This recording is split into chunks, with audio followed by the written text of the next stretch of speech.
Anjay,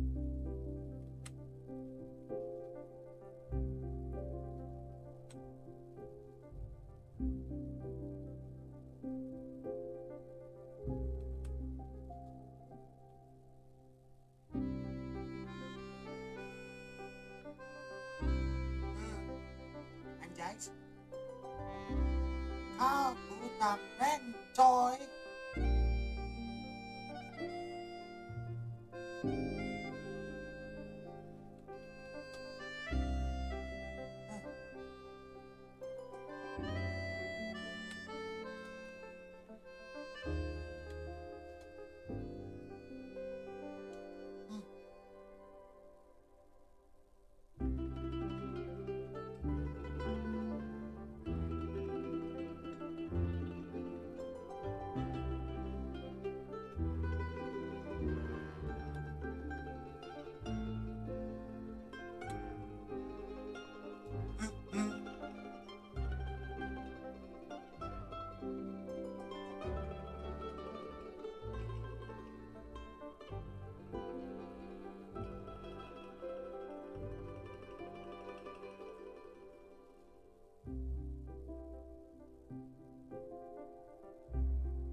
Okay.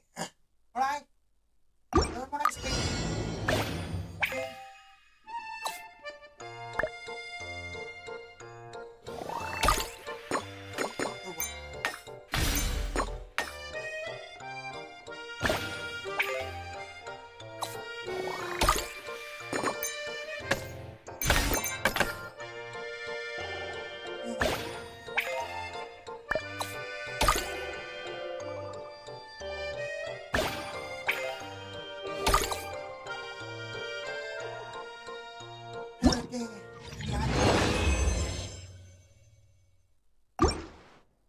Kaki ni, ikan age.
Tuh.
I thought I told him to spray it with water to retain moisture before applying the film.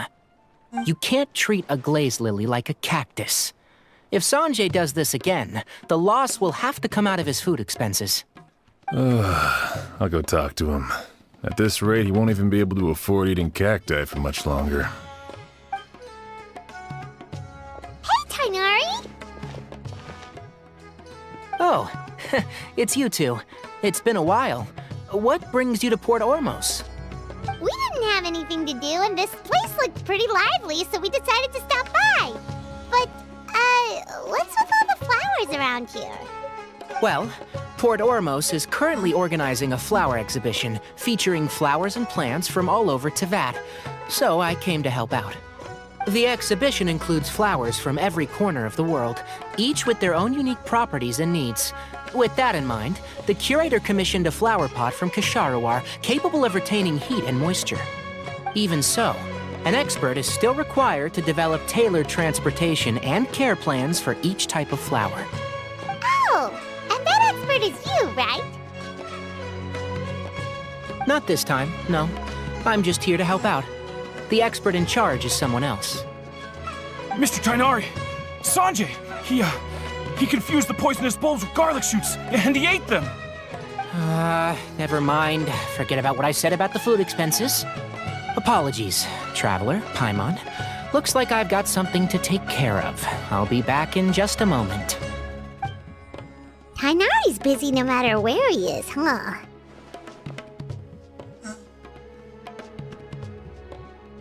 Yeah, seems like it. Hey, don't look at Paimon like that! Paimon is super careful about what she eats. Well, looks like Tainari might be busy for a while. Let's take a look around the port in the meantime.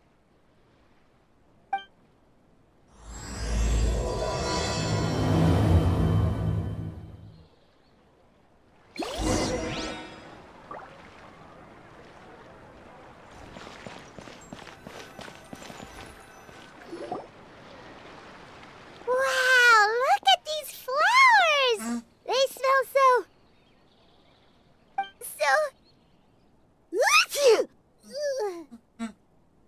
Moss. Huh?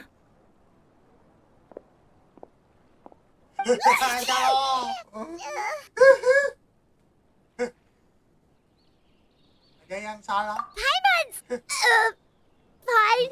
She's just got a little...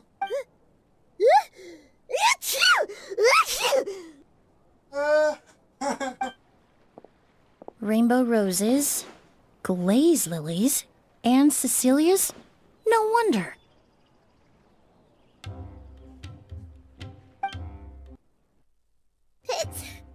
It's getting worse. Why? Oh.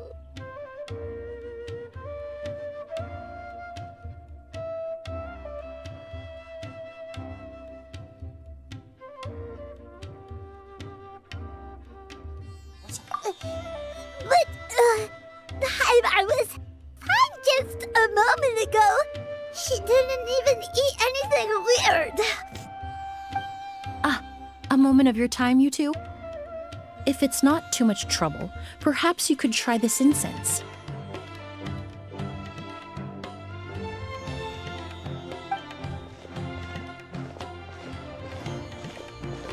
Incense? Oh, the scent is so nice! Wait!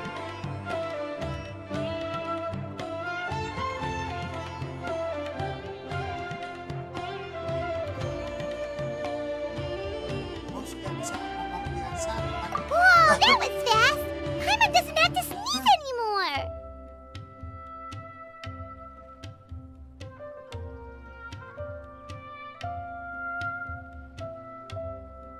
Think nothing of it. From your attire, I imagine you two aren't from Sumeru either.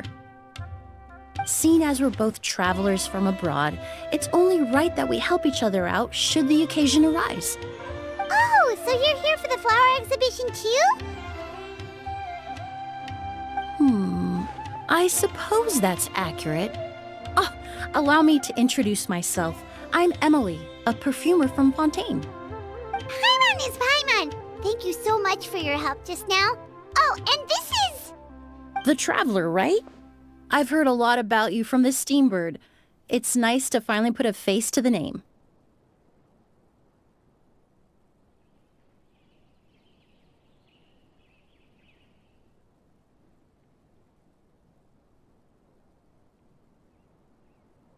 What happened back there? Why did Paimon start sneezing all of a sudden? Have you ever heard of hay fever?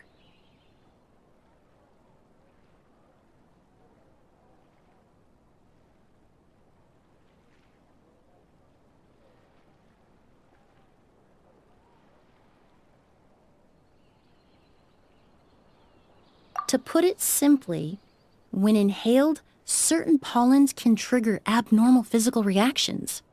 But Paimon has seen these kinds of flowers before and nothing weird happened then. Well, we're all different. The factors that can trigger a reaction to certain stimuli vary by person. In isolation, the effects of certain pollens may seem minimal, but inhaling various types at once can trigger a more overt reaction. But there's no need to worry. Pollen allergies can be effectively mitigated with the use of medication. Oh, well, that's good. Traveler, Paimon, there you are. Is everything all right? I left in such a hurry, I forgot to warn you about all the pollen in the air.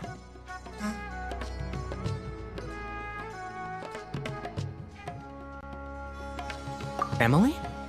Ah, what a coincidence. Looks like my worry was misplaced then. The Traveler and Paimon are in good hands. It was nothing, really. We happened to run into each other shortly after my arrival, and I offered them a bit of help, that's all. I'm more curious as to why you thought the Traveler and Paimon were in danger. Allergies are highly unpredictable. If you were concerned the pollen might trigger a reaction, that must mean something similar has happened in the past.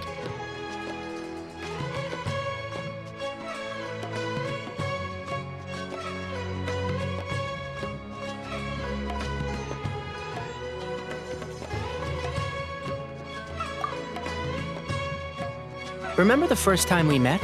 You fainted after inhaling Spirit Borneal.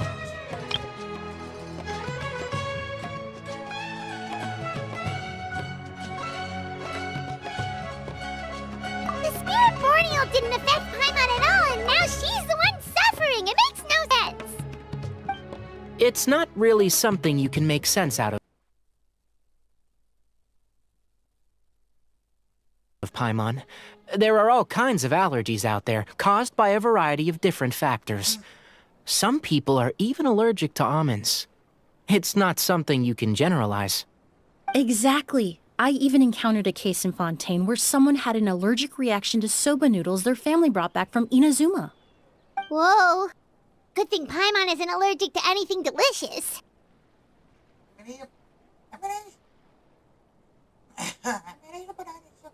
Emilie, doctor. In a manner of speaking, although you could say the patients I deal with are rather unusual. In addition to medicine, Emilie is also very knowledgeable about botany. She's taught me a lot about the native flora around Fontaine. And that's where my expertise ends, I'm afraid. When it comes to breadth of knowledge, Tighnari certainly comes out on top. A flower expert? Oh, Paimon's got it! You must be the expert Tighnari mentioned, the one in charge of the exhibition!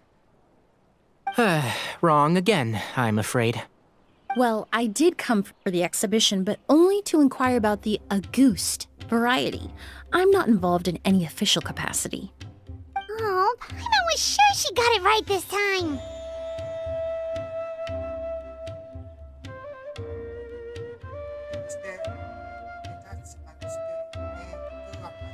It's a kind of flower that was once popular in Fontaine. The perfume made from it also bears the same name, Auguste. Auguste, huh? That's not a name you hear often nowadays. In an ancient language, the word is said to mean sacred or noble. It's sometimes used as a name for people as well. Ah, that reminds me. Are you familiar with a historical event in Fontaine known as Perfume Mania?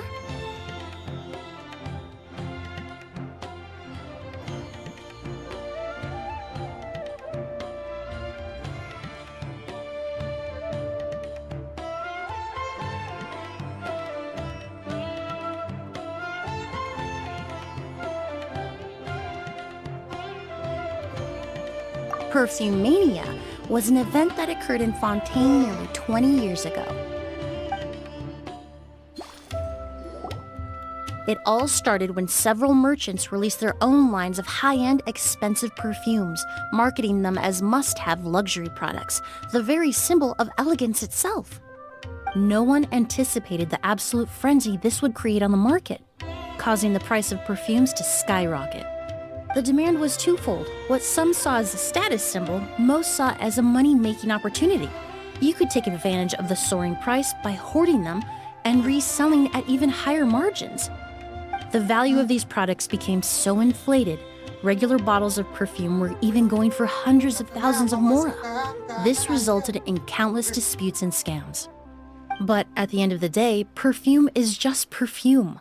The market value greatly exceeded the intrinsic worth of the product, creating an economic bubble that was never going to last. Luckily, the Palais Mermonia recognized the danger and intervened before the craze could truly spread. Many profiteers and scammers were thrown in jail as a result. In the end, only a few wealthy families were affected when the bubble popped.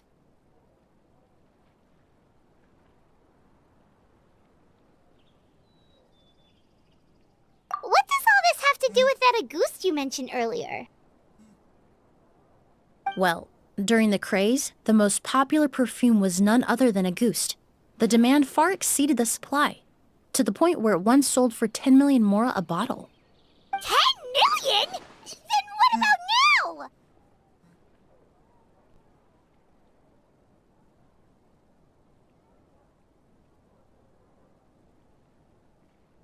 After the mania ended, most perfumes returned to a normal price. Auguste was the only exception. Its namesake, the flower used to create it, went extinct. As a result, no new bottles of Auguste have been made, and the value of the perfume remains exceedingly high. Indeed, the Auguste flower was not a natural variety, you see. It was specially cultivated for use in perfume making. When the bubble popped, all the flower beds used for its cultivation were destroyed in a fire. The variety has never been seen since. But didn't you say you came to the exhibition to look for it? Ah, yes. I came to investigate a certain rumor that the Auguste flower has reappeared in Sumeru. It's causing quite the stir in the Fontaine perfume market. Traveler, we should help Emily look for it.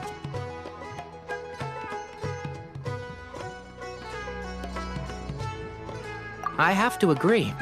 Emily wrote me to ask if I could look into the rumor, but the forest rangers haven't received any reports of new plant species recently. Even if I can locate the flower, I'm afraid you'll be disappointed, Paimon. I don't have any grand Mora-making endeavors planned. Divine, noble, one of a kind. All beautiful sentiments to be sure, but to me, they overshadow the very essence of the product. When it comes to perfume, I want people to forget the price and the prestige and focus on the beauty of the fragrance itself. Wow, so noble. Of course, there's also a more practical reason. In recent years, low-grade counterfeit versions of Auguste have been popping up on the Fontaine perfume market. Every so often, someone will claim to have recreated the unique scent of Auguste, and the rumor mill will start comparing the counterfeits to my own work. Okay, that's more like the reason Paimon had in mind.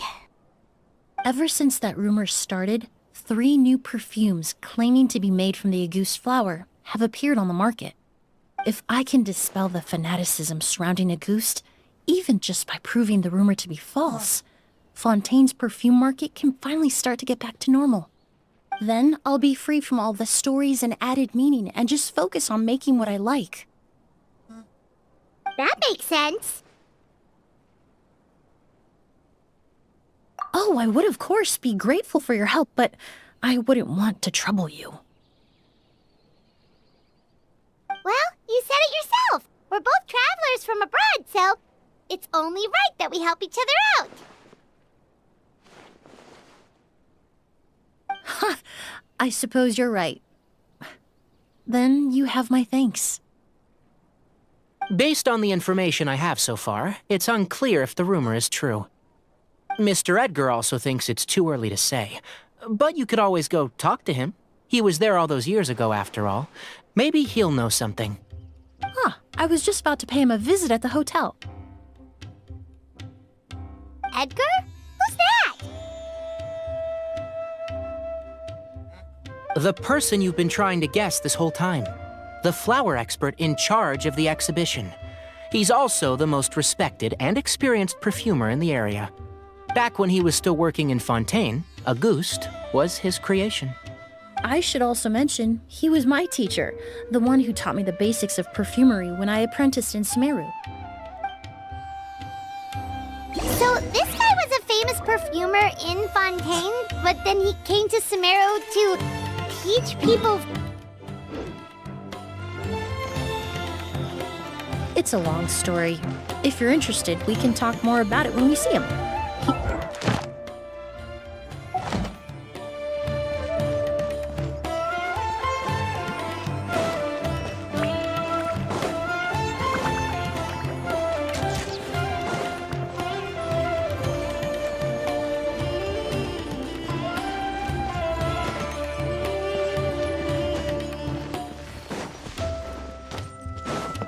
Here we go.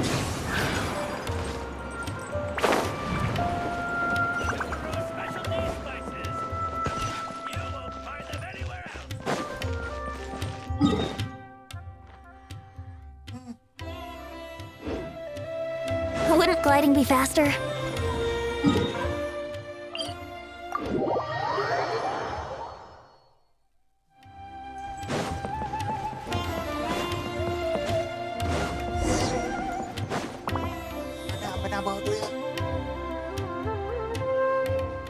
Oh, look at all the flowers!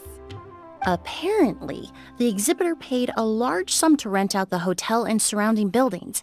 They're being used as temporary storage facilities and lodging for exhibition personnel.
Okay, lanjut. Yeah, what if guests come early? They won't have anywhere to stay. Also, renting out this big of a hotel, how are they gonna make that mora back?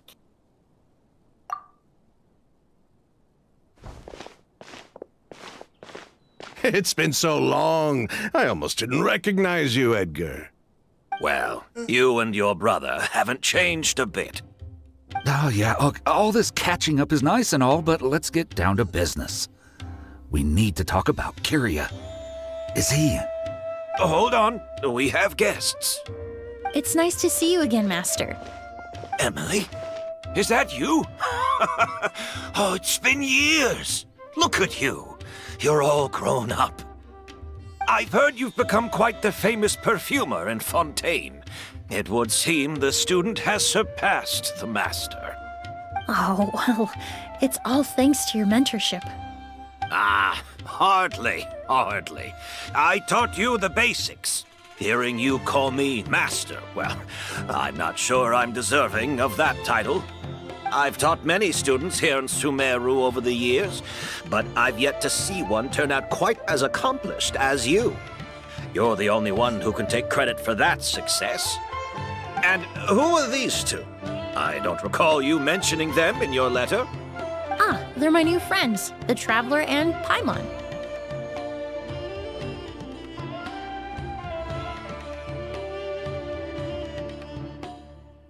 Emilie's friends.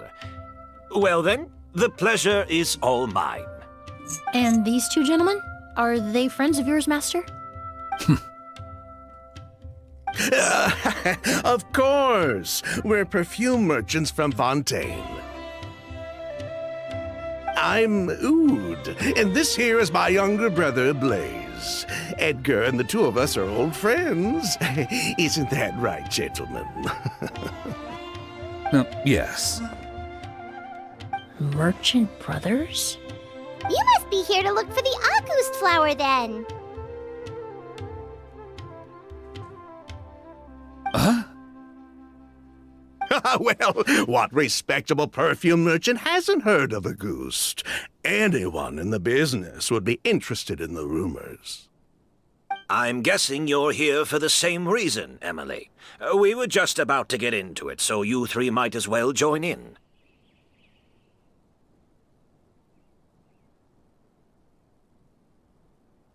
I commissioned a few eremites to do some scouting for me.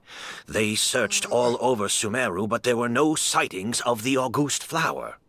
That being said, there are people in Port Ormos who claim to have smelled a unique fragrance on the streets. Definitely floral, but still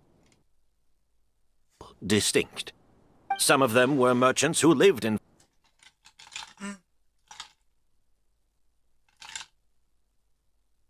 Fontaine 20 years ago. According to them, the fragrance smelled exactly like the August they remember from back then. A one-of-a-kind, divine, and noble scent. Maybe someone around here just happens to have a bottle of August from back then. No, I don't think so. I doubt that's the case. Even if someone had a bottle that was never opened, the fragrance of the perfume would have changed over time. Very few perfumes can go decades without a change in scent. August is even more prone to that kind of shift. Only a few bottles still exist in Fontaine, and their scent would have completely degraded by now. Although, could there be a flower out there with a similar fragrance? Or in accord with the same base notes? Impossible! If a goose were that easy to replicate, it would never have sold for such a high price all those years ago. The August flower is back. It has to be. Technically speaking, the scent wouldn't be impossible to imitate. Well, let's table that question for now. Edgar, did any of those people mention where the scent was coming from? No. By the time they realized they had smelled something, the scent was already gone. If I hadn't asked about it, they probably wouldn't have given the experience a second thought. Compared to things we see and hear, smells can be much easier to overlook. It almost sounds like someone wearing the Auguste fragrance passed them on the street. Wait, are you saying... Just thinking out loud. Don't pay me any mind.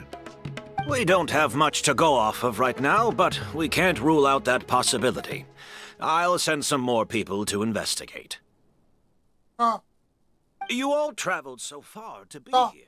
Why don't you rest in the hotel for a bit? Oud, Blaze, this is the key to your room. Ooh, you've got the keys to the rooms? Do we get free lodging too? My apologies. All the rooms in the hotel are accounted for, I'm afraid. Most are being used for storage ahead of the exhibition, you see. I managed to tidy up one of the rooms for these two at the last minute, but by the time Emilie wrote to me, there was no more space left for her to stay. Oh, and we just showed up out of the blue. Guess that means there's definitely no space for us. I should have been more considerate. Here I am with an entire hotel at my disposal and no place to offer you to stay, even after you made the trip all the way to Sumeru. Don't worry, Master. I can sleep on the boat tonight, or I could even camp in the wild. It would give me the opportunity to collect some plant specimens while I'm here in Sumeru.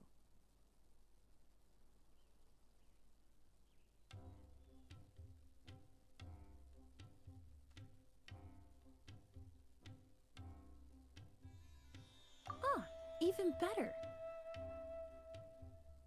Although, would it be possible for me to leave some of my luggage here? It would be rather cumbersome to take it camping. It shouldn't take up too much space. Well, about that...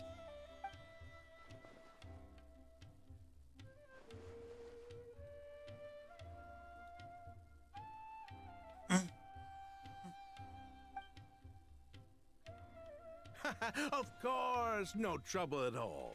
My brother and I will keep an eye on them for you, as long as you don't mind, mademoiselle. All right, then. Oud, why don't you take Emilie inside and find a suitable place for her luggage? I'll prepare some refreshments and join you in a bit.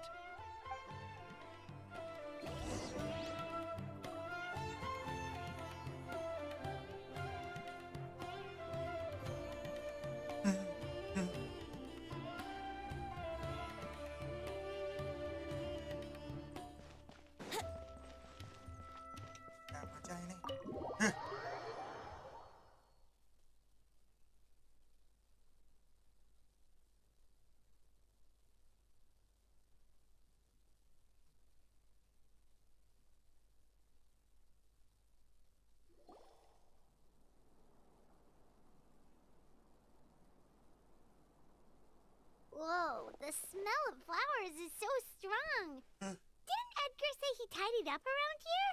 There's still so many flowers. Paimon took a peek through the window earlier and his house was packed with flowers. Looks like this exhibition is gonna be huge.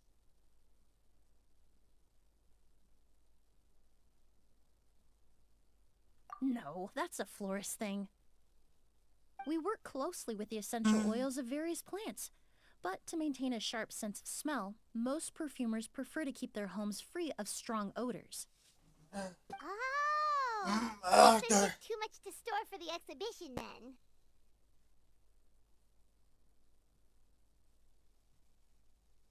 Apa yang di balik yung pinto ba yun eh?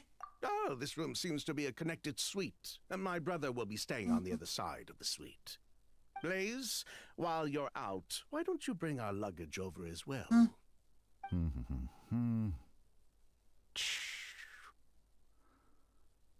dun, dun, dun, dun. Blaze! Yes, of course. All right then, where can we find your luggage, mademoiselle? Blaze will go fetch it for you. It's still at the port. In addition to some daily necessities, there's also a case of amber wine that I brought back from Fontaine. Could I trouble you to bring that back as well? It would be the perfect way to repay you for your hospitality. How generous. I should thank you on my brother's behalf. You stumbled upon his weakness. He's aloof about most things, but alcohol is his one true love. Is that so?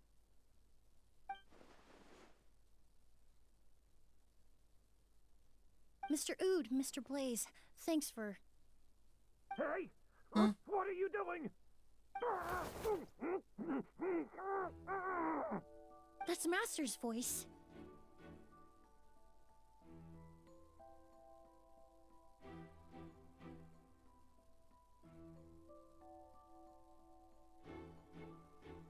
Cepat kita periksa.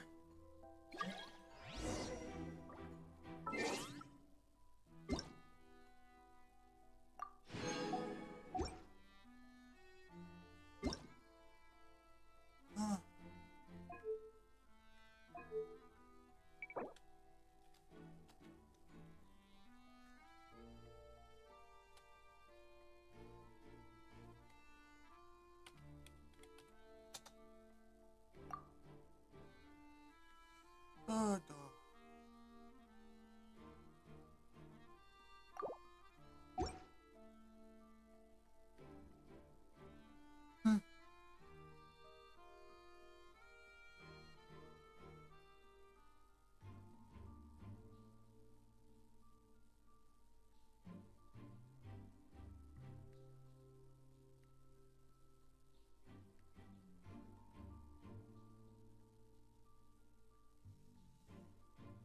Cobain aja.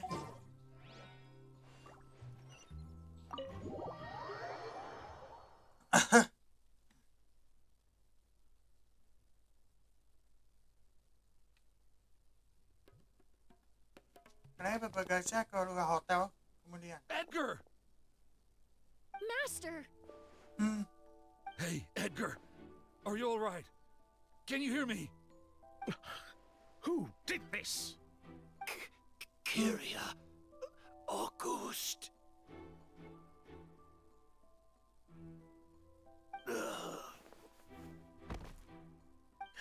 Kyria.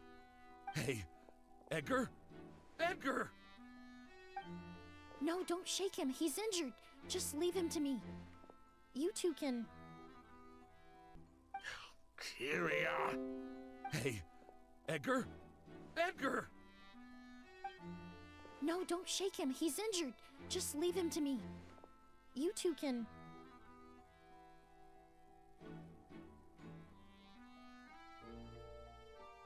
Kami sedikit TKP. Oh, thank you.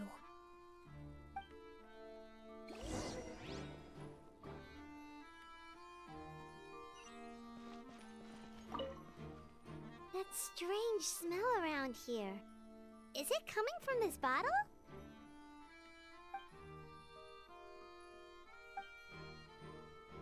Oh, really? You think so?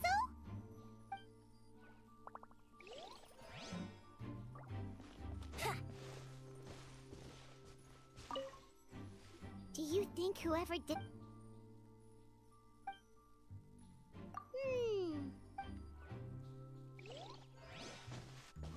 Wouldn't gliding be faster? I checked. It doesn't look like anyone passed through here. Oh, but that's impossible. It's not like that kid can just grow some wings and fly away.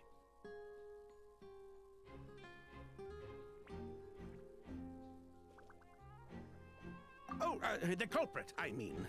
It's not like the culprit could have just disappeared into thin air.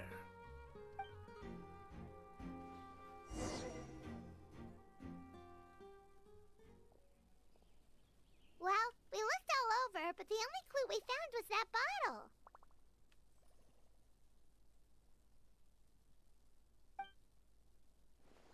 The most important thing we can do now is focus our efforts on treating Master. Can you help me move him inside?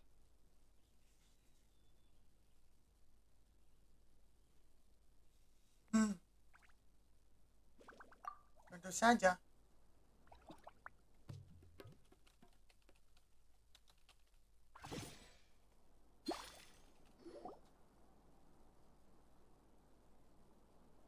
So, how's he doing?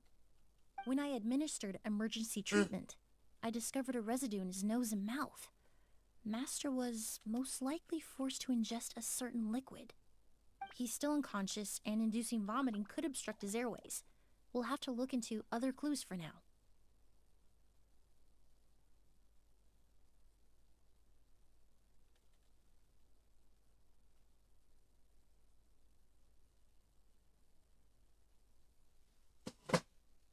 Okay. Otto? Ah, yes. The scent is the same, but the chemical composition is still unclear. We'll have to do further tests to determine if it's the same liquid and how toxic it is to the human body. But first, I do believe there are two people who could shed some light on the situation. Mr. Sylvain, Mr. Lucien. Wait, you know... Hey! Were you talking to us, mademoiselle? I'm afraid we'd never heard of those names before. Before arriving in Sumeru, I asked a friend from the Special Patrol to look into the creators of Auguste. There were 4 people in total. The perfumer, Edgar, the one thrust into the limelight, and 3 others. A researcher from Sumeru responsible for cultivating the Auguste flower, and 2 merchant brothers responsible for promoting the product on the market. The 2 brothers capitalized on the mythos surrounding Auguste. Their actions lured in numerous speculators and profiteers, inflating the price of Auguste even further. In the end, they were sent to the fortress of Meripede for falsifying their accounts and destabilizing the market. If you do the math, they should be out of prison by now. And what does that have to do with us? There are countless merchant families in Fontaine. You gonna accuse them of being criminals too? Every time your brother called you Blaze, it took you several seconds to respond. But when I called you Lucien just now, the name registered immediately. Ah, Miss Emilie, out of respect for your position as a famous perfumer in Fontaine, I'm inclined to believe that was simply a poor attempt at humor. You have a bright future ahead of you. You wouldn't want to develop a reputation as someone who throws around false accusations, especially among merchant circles. You claim to be regular perfume merchants, and yet, when I brought up amber wine, you took it to be alcohol. What?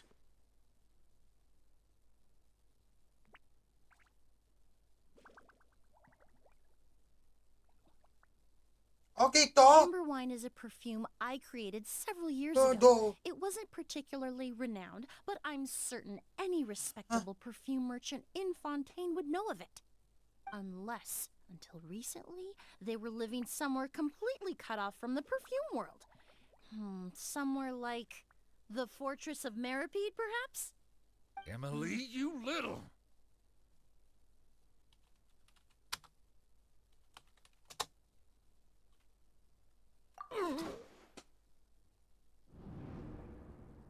Don't misunderstand, Mr. Sylvain. I don't bring this up to criticize you. No matter what happened all those years ago, the court has already passed its judgment. But Master's life is in danger. We need to learn whatever we can about the person who has done this. If Master's attack had something to do with Auguste, I would imagine the 2 of you might also be in danger. So I'd like to trouble you for some information, if I may. Tell me about Kyria. Fine, as you wish. Sylvain? Lucien, if this will help us find Kyria, then it will be all worth it. Besides, we've already told most of the stuff to the Maison Orderly anyway. You were right, Miss Emilie. There were 4 of us at the beginning. Myself, Lucien, Edgar, and a researcher from Sumeru in charge of flower cultivation, Vijava. Sometime down the road, the Marechaussee Phantom came knocking, saddled us with a list of accusations, and started looking into our books. They did their meddling, and my brother Edgar and I were forced to serve time in the fortress as a result. Sounds like he's still upset about that.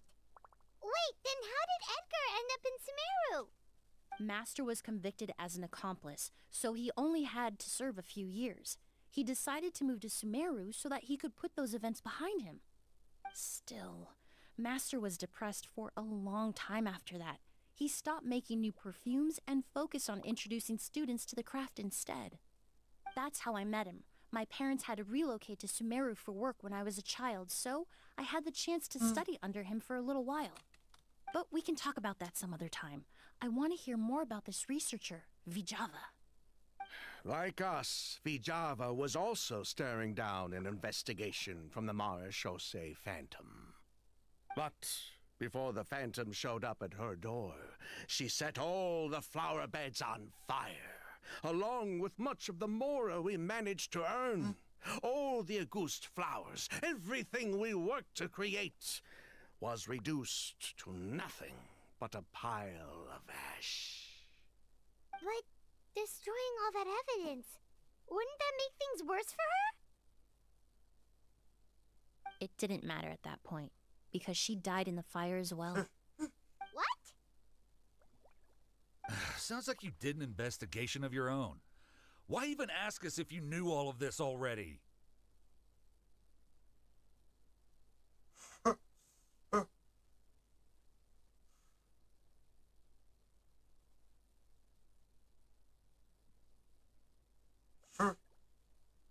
The name wasn't mentioned in any of the files I reviewed either, but you two seem quite familiar with him.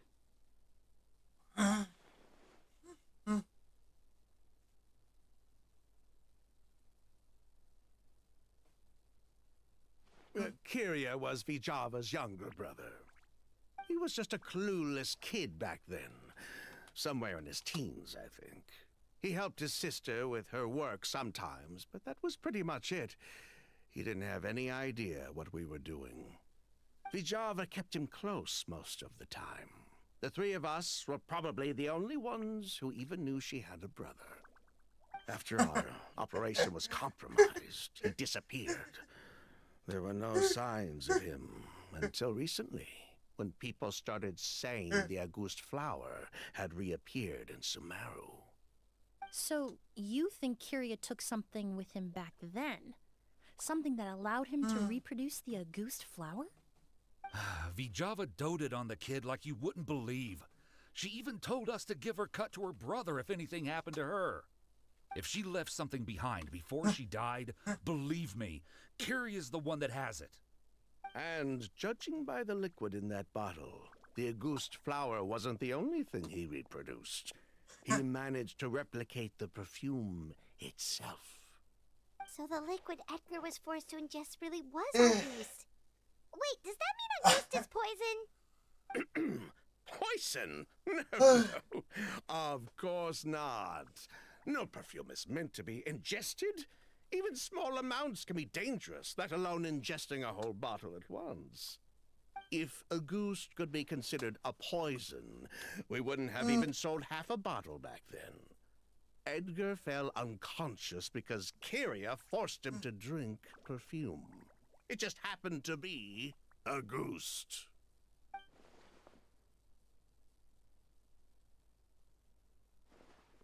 Kenapa Kia mengelang Edgar? He probably thought we had something to do with his sister's death. But to tell you the truth, I have no idea why she did all that. We're not looking for Kiria because we have it out for him. We just wanted to see how he was doing. And, if possible, work together to bring back Auguste. We only went to prison for a bit of fraud and market manipulation. It had nothing to do with the product itself. As long as we keep things honest this time around, bringing the product back to market would almost be like honoring his sister's memory. So that's why you never mentioned Kiria during your interrogation? Yes, exactly. We were just looking out for the kid. Anyway, that's all we know. If you're looking for information on what's in Auguste, or what to do if you ingest it, there are only two people to ask. Edgar or Kiria himself. Well, at least we're able to say for certain that the substance Edgar ingested was in fact Auguste. That gives us a direction for further testing. Well, Well then, I'd say that was a very enlightening discussion. Well, glad to hear it.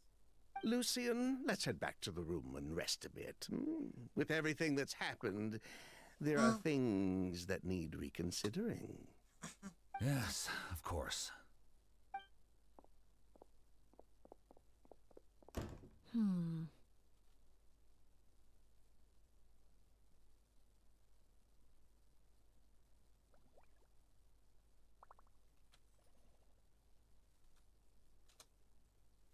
Mereka masih nge-booking nih kan sesuatu.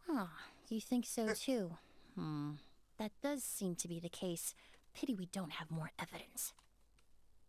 But based on Sylvain's tone of voice just now, I suspect further questioning will only result in more made-up answers. The way you exposed them like that, just based on a hunch, that was genius!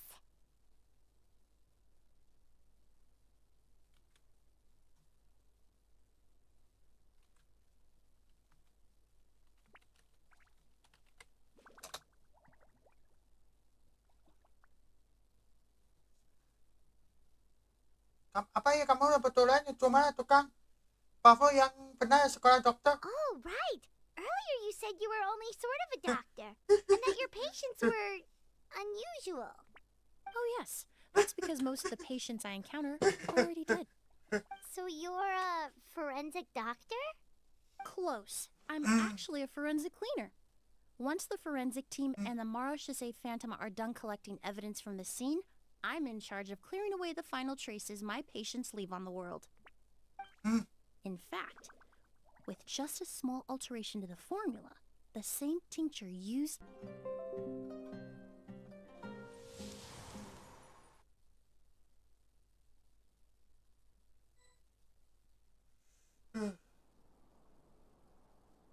So, how's he doing? When I administered emergency treatment, I discovered a residue in his nose and mouth. Master was most likely forced to ingest a certain liquid. He's still unconscious, and inducing vomiting could obstruct his airways. We'll have to look into other clues for now.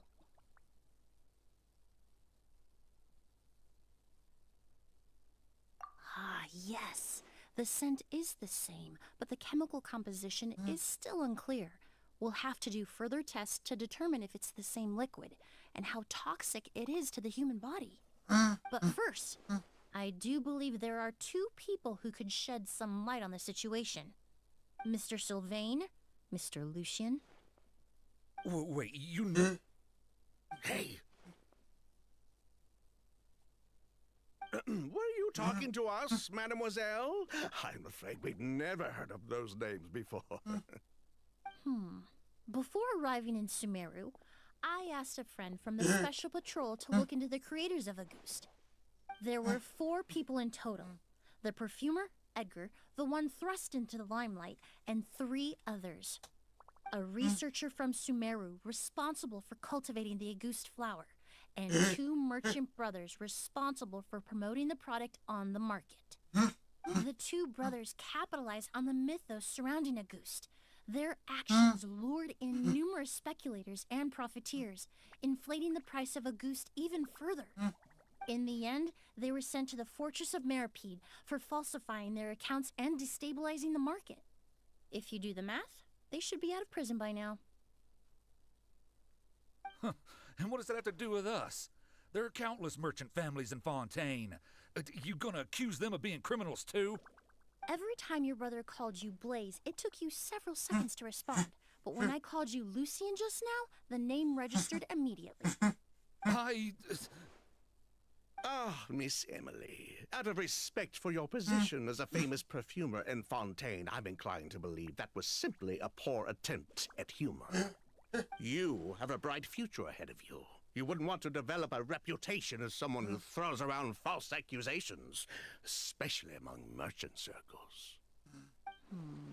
You claim to be regular perfume merchants, and yet, when I brought up amber wine, you took it to be alcohol.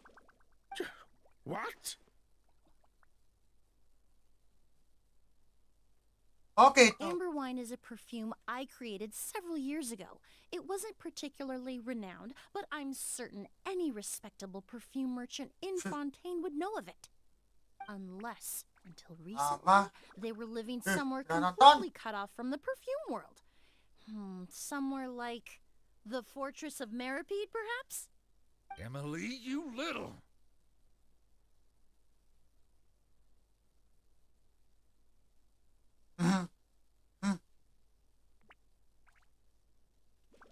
Jangan coba-coba.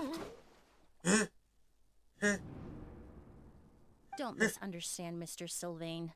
I don't bring this up to criticize you. No matter what happened all those years ago, the court has already passed its judgment. But Master's life is in danger. We need to learn whatever we can about the person who has done this. If Master's attack had something to do with Auguste, I would imagine the two of you might also be in danger. So I'd like to trouble you for some information, if I may. Tell me about Kyria. Fine, as you wish. Sylvain, Lucien, if this will help us find Kyria, then it will be all worth it. Besides, we've already told most of the stuff to the Maison Orally anyway. You were right, Miss Emilie. There were 4 of us at the beginning. Myself, Lucien, Edgar, and the researcher from Sumeru in charge of flower cultivation, Vijava. Sometime down the road, the Marechaussee Phantom came knocking, saddled us with a list of accusations, and started looking into our books. Did the meddling, and my brother Edgar and I were forced to serve time in the fortress as a result. Sounds like he's still upset about that. Wait, then how did Edgar end up in Sumeru? Master was convicted as an accomplice, so he only had to serve a few years. He decided to move to Sumeru so that he could put those events behind him. Still, Master was depressed for a long time after that. He stopped making new perfumes and focused on introducing students to the craft instead. That's how I met him. My parents had to relocate to Sumeru for work when I was a child, so I had the chance to study under him for a little while. But we can talk about that some other time. I want to hear more about this researcher, Vijava. Like us, Vijava was also staring down an investigation from the Marechaussee Phantom. But before the Phantom showed up at her door, she set all the flower beds on fire, along with much of the mora we managed to earn. All the Auguste flowers, everything we worked to create, was reduced to nothing but a pile of ash. But destroying all that evidence, wouldn't that make things worse for her? It didn't matter at that point, because she died in the fire as well. What? sounds like you did an investigation of your own. Why even ask us if you knew all of this Sorry, already? The name wasn't mentioned in any of the files I reviewed either. But you two seem quite familiar with him.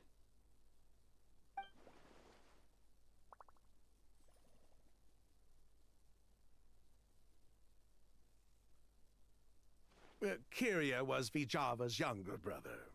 He was just a clueless kid back then. Somewhere in his teens, I think. He helped his sister with her work sometimes, but that was pretty much it. He didn't have any idea what we were doing. Vijava kept him close most of the time. The 3 of us were probably the only ones who even knew she had a brother. After our operation was compromised, he disappeared. There were no signs of him until recently, when people started saying the Auguste flower had reappeared in Sumeru. So, you think Kyria took something with him back then? Something that allowed him to reproduce the Auguste flower? Vijava doted on the kid like you wouldn't believe. She even told us to give her cut to her brother if anything happened to her. If she left something behind before she died, believe me, Kyria's the one that has it. And judging by the liquid in that bottle, the Auguste flower wasn't the only thing he reproduced. He managed to replicate the perfume itself. So the liquid Edgar was forced to ingest really was Auguste. Wait, does that mean Auguste is poison? Poison? No, no. Of course not. No perfume is meant to be ingested. Even small amounts can be dangerous, let alone ingesting a whole bottle at once. If a goose could be considered a poison, we wouldn't have even sold half a bottle back then. Edgar fell unconscious because Kyria forced him to drink perfume. It just happened to be a goose.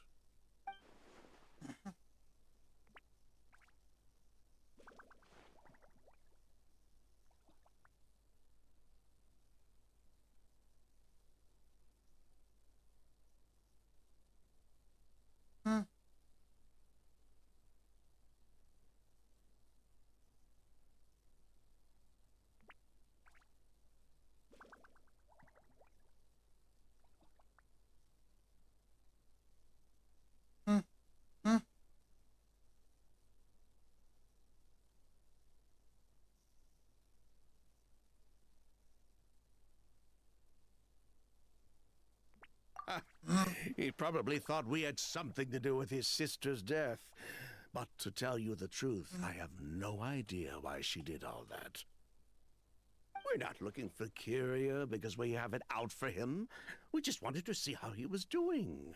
And, if possible, work together to bring back a ghost. We only went to prison for a bit of fraud and market manipulation. It had nothing to do with the product itself.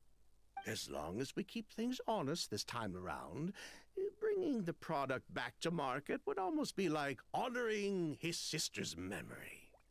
So that's why you never mentioned Kyria during your interrogation? Yes, exactly. We were just looking out for the kid. Anyway, that's all we know. If you're looking for information on what's in a goose, or what to do if you ingest it, there are only two people to ask. Edgar or Kyria himself. Well, at least we're able to say for certain that the substance Edgar ingested was in fact a goose. That gives us a direction for further testing. Well then, I'd say that was a very enlightening discussion. Well, glad to hear it. Lucian, let's head back to the room and rest a bit. With everything that's happened, there are things that need reconsidering. Yes, of course.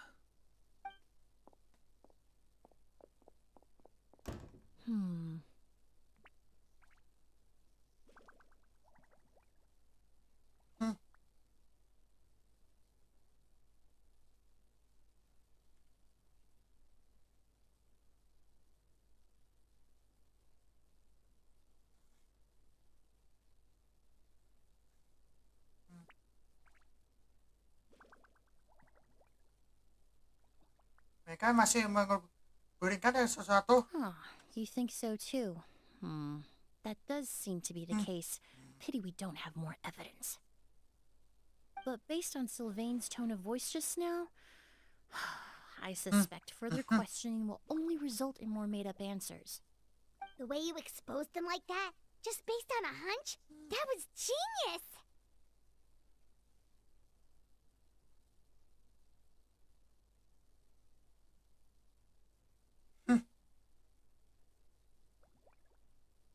Oh, right!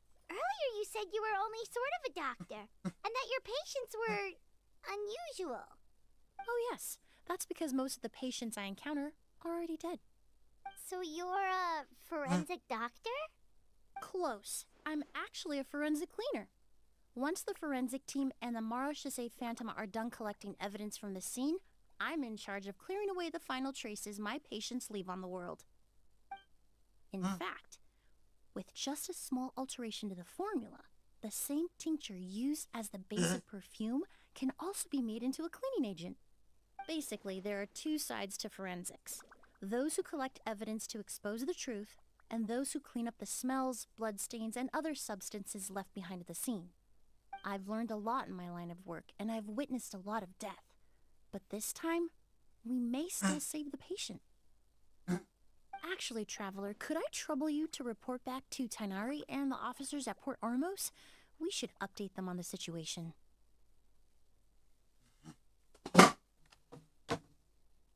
Coba. I'll stay here and continue to look after Master. Now that we have a sample of Auguste, I'm hoping further analysis won't be too difficult.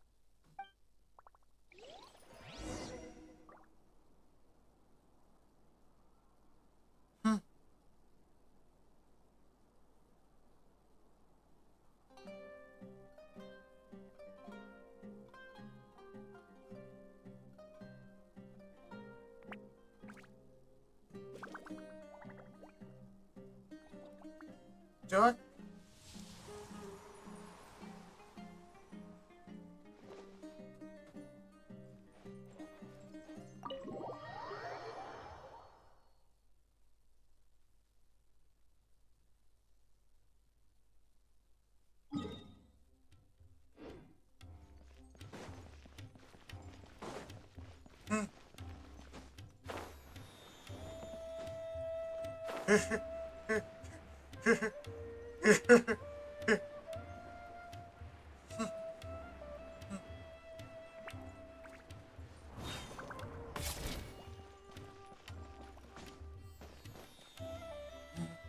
Whoa, why the rush?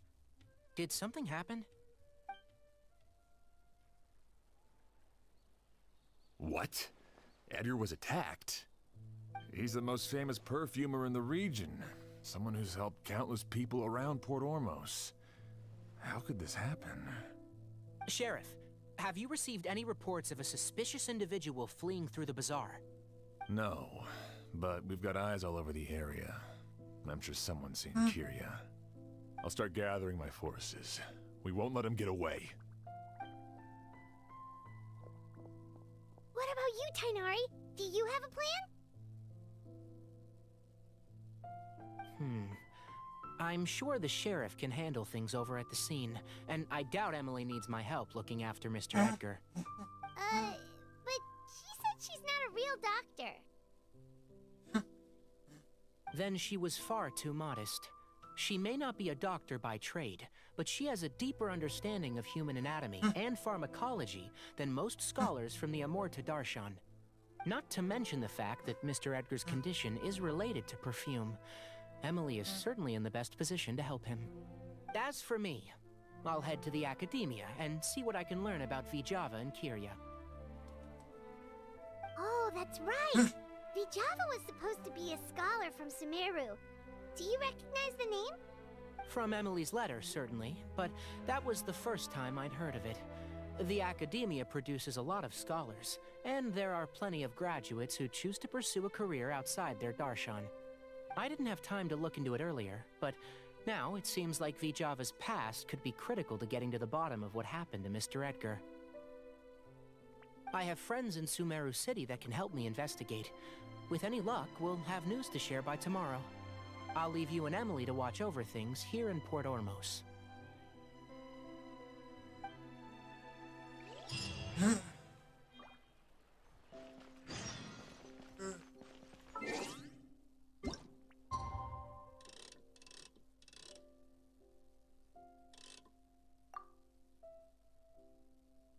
Cepat saja.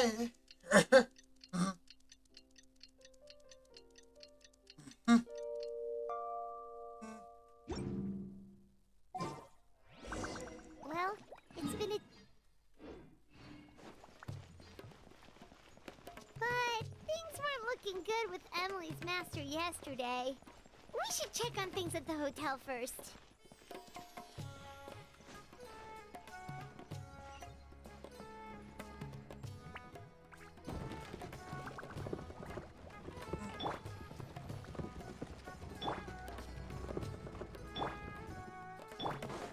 Nah, Mehmet. Oh.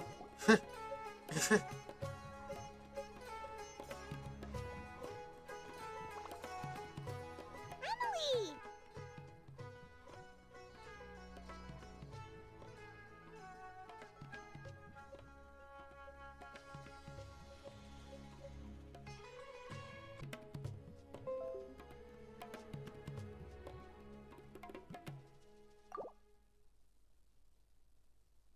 Lagi.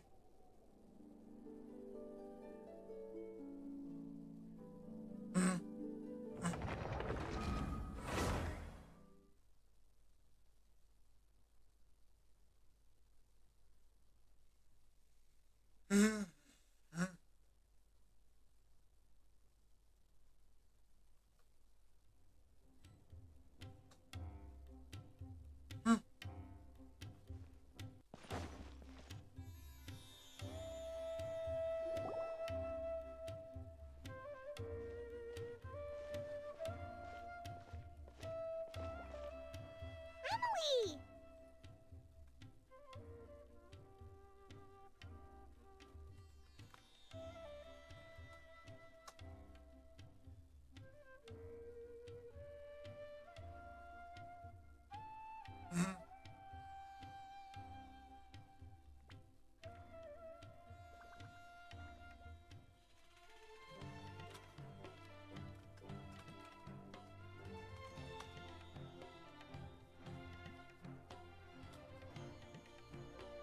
No longer in critical condition, thankfully. He's still very weak, but with a bit more rest, he should regain consciousness soon.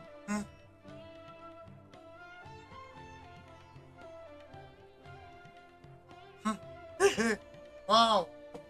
Dia 12 Opian tampan.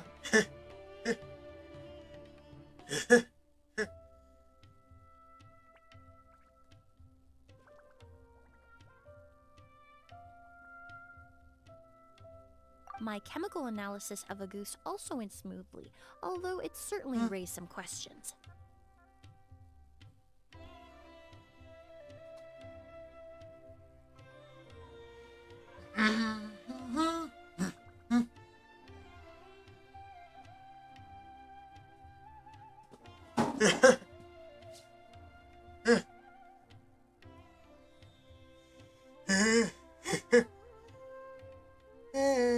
Pertanyaan. I was able to identify the components that give the substance its fragrance, but I also noticed an abnormal trace of elemental energy in the sample. Elemental energy?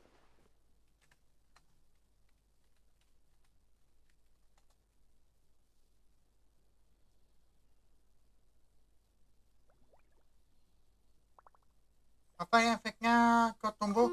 Hard to say. It was such a minute amount, proportionally speaking, like mixing a single drop of perfume into the ocean. I had to use one of the newest tests developed in recent years to even detect the traces present in the sample.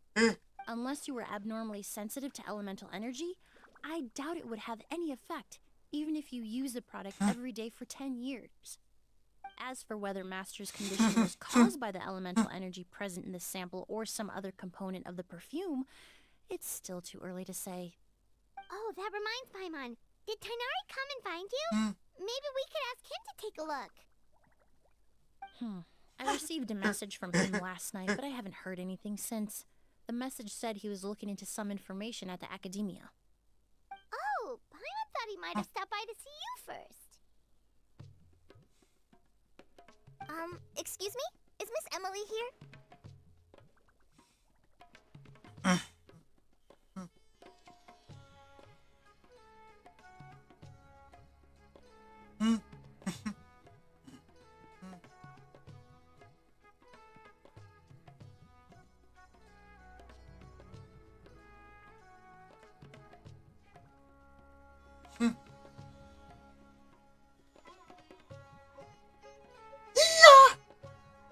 Itu sebarunya itu bookingnya. Iya.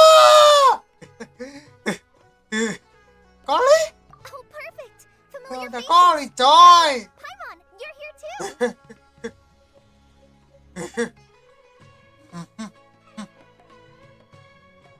Colin? Oh, of course. Tainari's apprentice. He's mentioned you many times. It's a pleasure to finally meet you. And please, no need for formalities. Emily is just fine. Oh, okay. Nice to meet you too, Miss, Emily. Did Tainari send you here, Colin? Yep. Master and the others went through decades worth of records last night, and still haven't had a chance to rest. I'm fast on my feet, so it only made sense for me to come and give you an update.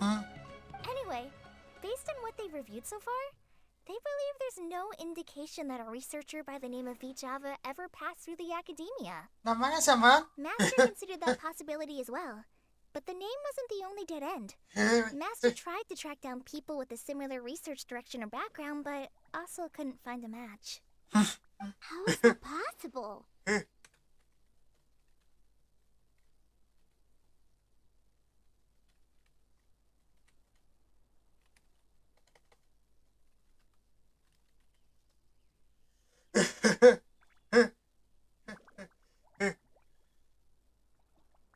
Memang cuma bohong biasa. It's starting to seem very likely. If we want to figure out her true identity, I'm afraid another conversation with those two merchants might be our only... Lucian! Siapa ini? It's Sylvain! Wait, you don't think Curio came back, do you? That seems impossible. If someone came in or out of the hotel just now, we would have seen them.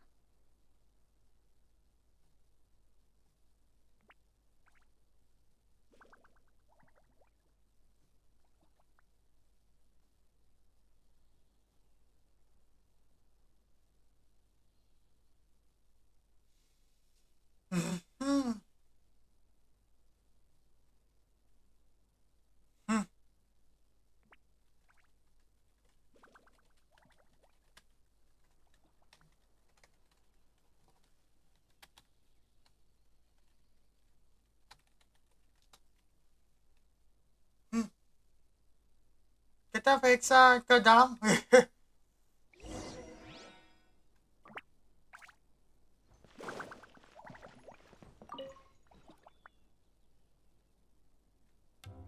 It's locked?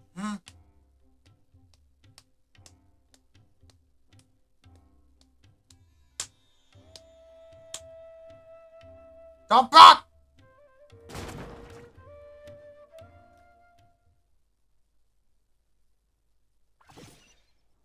There's no one here. Lucian! Lucian! That's Sylvain's voice! Hurry, let's check next door!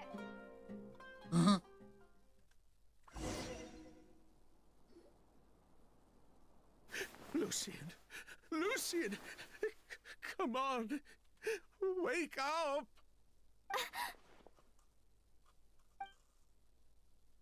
Ini gak ada.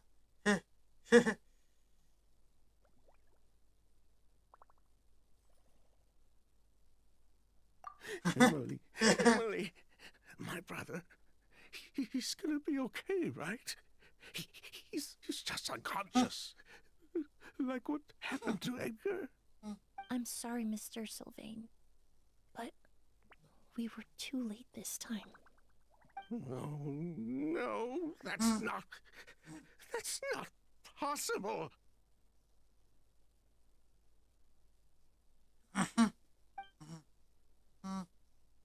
Traveler, Kale, Mr. Sylvain has gone through a huge shock. He needs some space to calm down. Could one of you take him next door? It's not good for him to look at his brother's body like this. Of course. Leave it to me. Thank you both.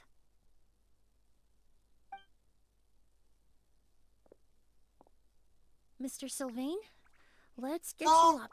Here, take my hand. Nice and slow. Ungu. We'll take things from here. Just focus on getting some rest. Here, this way.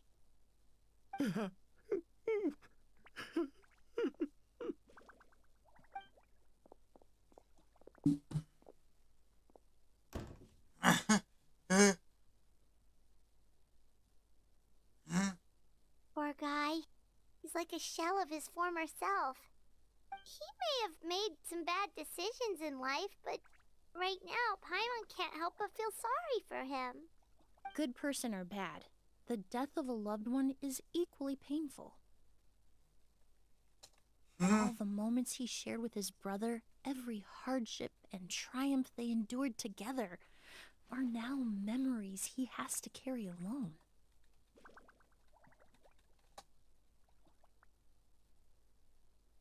If Kiria really was behind this, then what exactly did he do to Lucian? Lucian can no longer speak. but the traces left behind by his death most certainly can. Traveler, I've got things covered here at the scene. I'll leave you to contact the sheriff.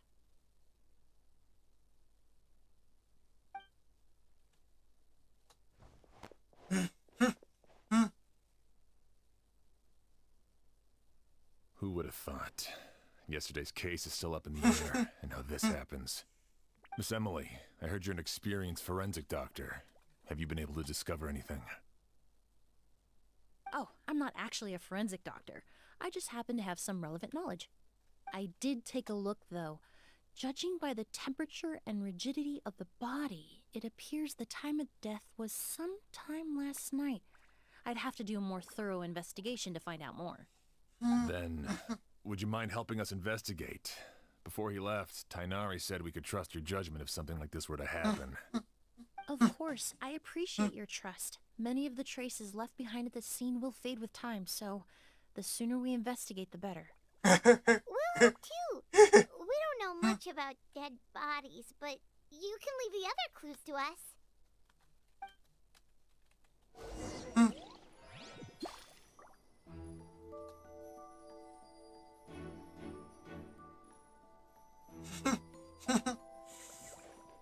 Fix that.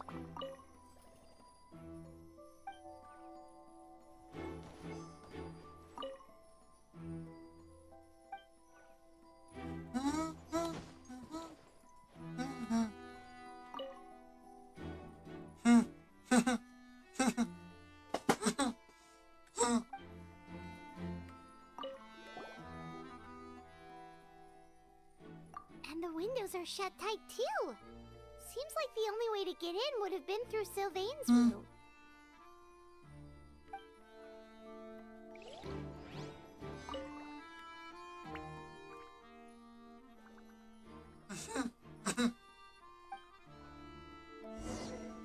Well, looks like we've investigated as much.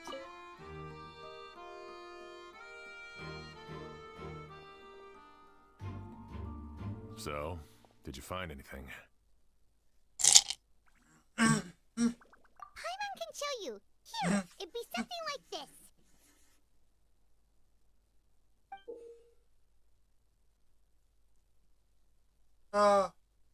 But entering through the room next door without alerting Sylvain... Wait, you don't think Sylvain could have been the one who... No, his reaction to the loss of his brother seemed genuine, and he doesn't have a motive. Then, what could have happened last night? I know Sylvain is still in shock, but he's our only available witness. We have to take his statement. I agree. Also, I've made some new discoveries, so we might as well head next door and go through everything together.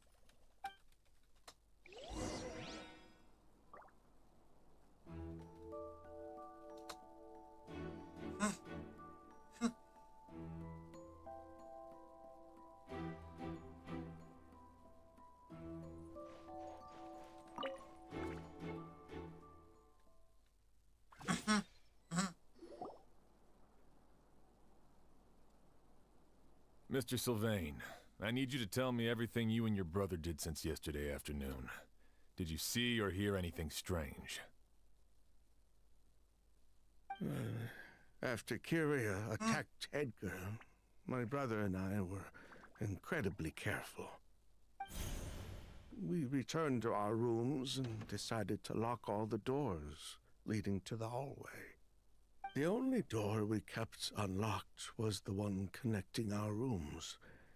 That way, if we heard any commotion coming from the other room, we could help each other.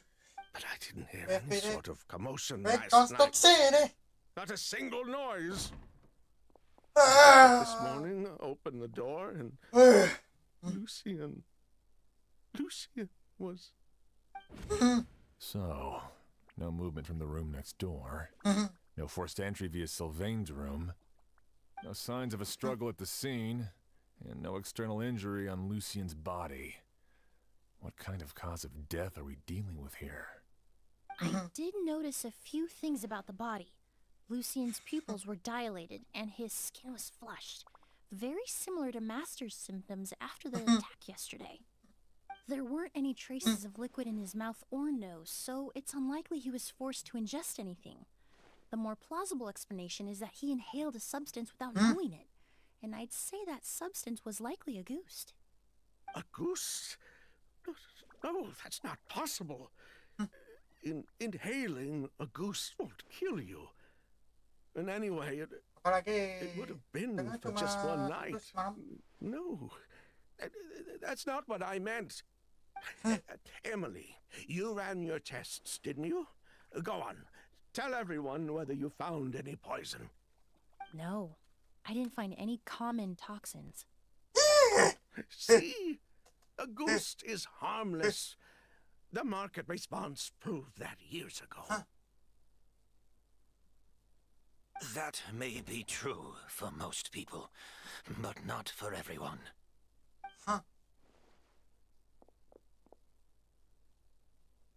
Master! Edgar? You're up and about already? Emily, I'm out of the woods for now. Sylvain, no matter how hard you may try to hide it, the truth will always come to light. Edgar! Even if we could keep it a secret for another 10 or 20 years, do you think Kyria would just let us be? No, he would never give up. Not if he's doing all of this for Yelena.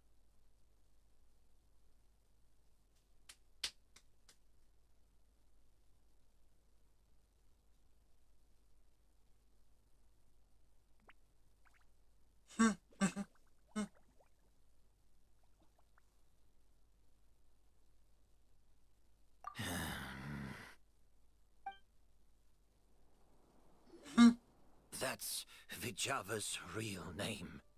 Yelena wasn't a scholar from Sumeru. She was an exiled Fatus from Snezhnaya. A Fatus? The Fatui. Well, that means the elemental energy present in Auguste was... Ah, so you've already detected it. Well, Sylvain, looks like there's truly no reason to hide things now. Oh. The Auguste flower was created with the mutative and distorting power of a delusion. A delusion? The Fatui, delusions... I never would have thought Auguste was hiding this many secrets. Born of a delusion, Auguste contained distorted elemental energy. A prolonged exposure over many years could have a harmful effect on the body. That's enough, Edgar. I'll take it from here. At first, Yelena wanted to keep refining the perfume and the flower, but no one knew how long the perfume mania was going to last back then. It didn't have any effect on ordinary people anyway. Every day we postponed going to market was another day of lost earning potential. So you decided poisoning people was worth the risk? Listen, it's not like it was good for business. But all that talk about Auguste being harmful over time, Yelena was just speculating. The impact was practically negligible. Unless you were particularly sensitive to elemental energy or had an entire bottle shoved down your throat like Edgar. You could use the product for decades and be completely fine. It may be true there are no records of Auguste poisoning in Fontaine. But even if no one was acutely poisoned, willfully bringing a product to market despite explicit knowledge of its harmful effects is still a serious crime.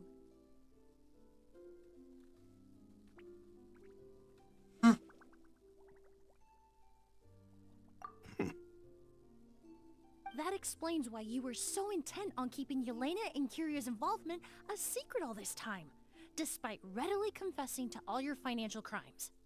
The Fatui, delusions, Auguste, If the Marechaussee Phantom discovered the connection between the three, there would have been enough evidence to send you to the Fortress of Meripede for life.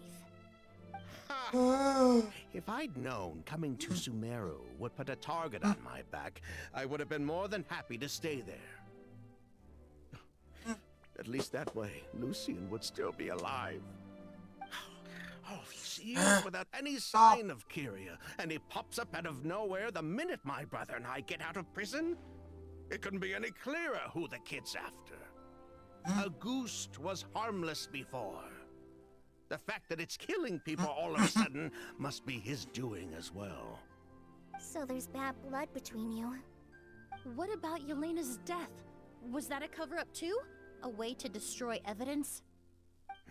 I'll admit, we thought about it at one point.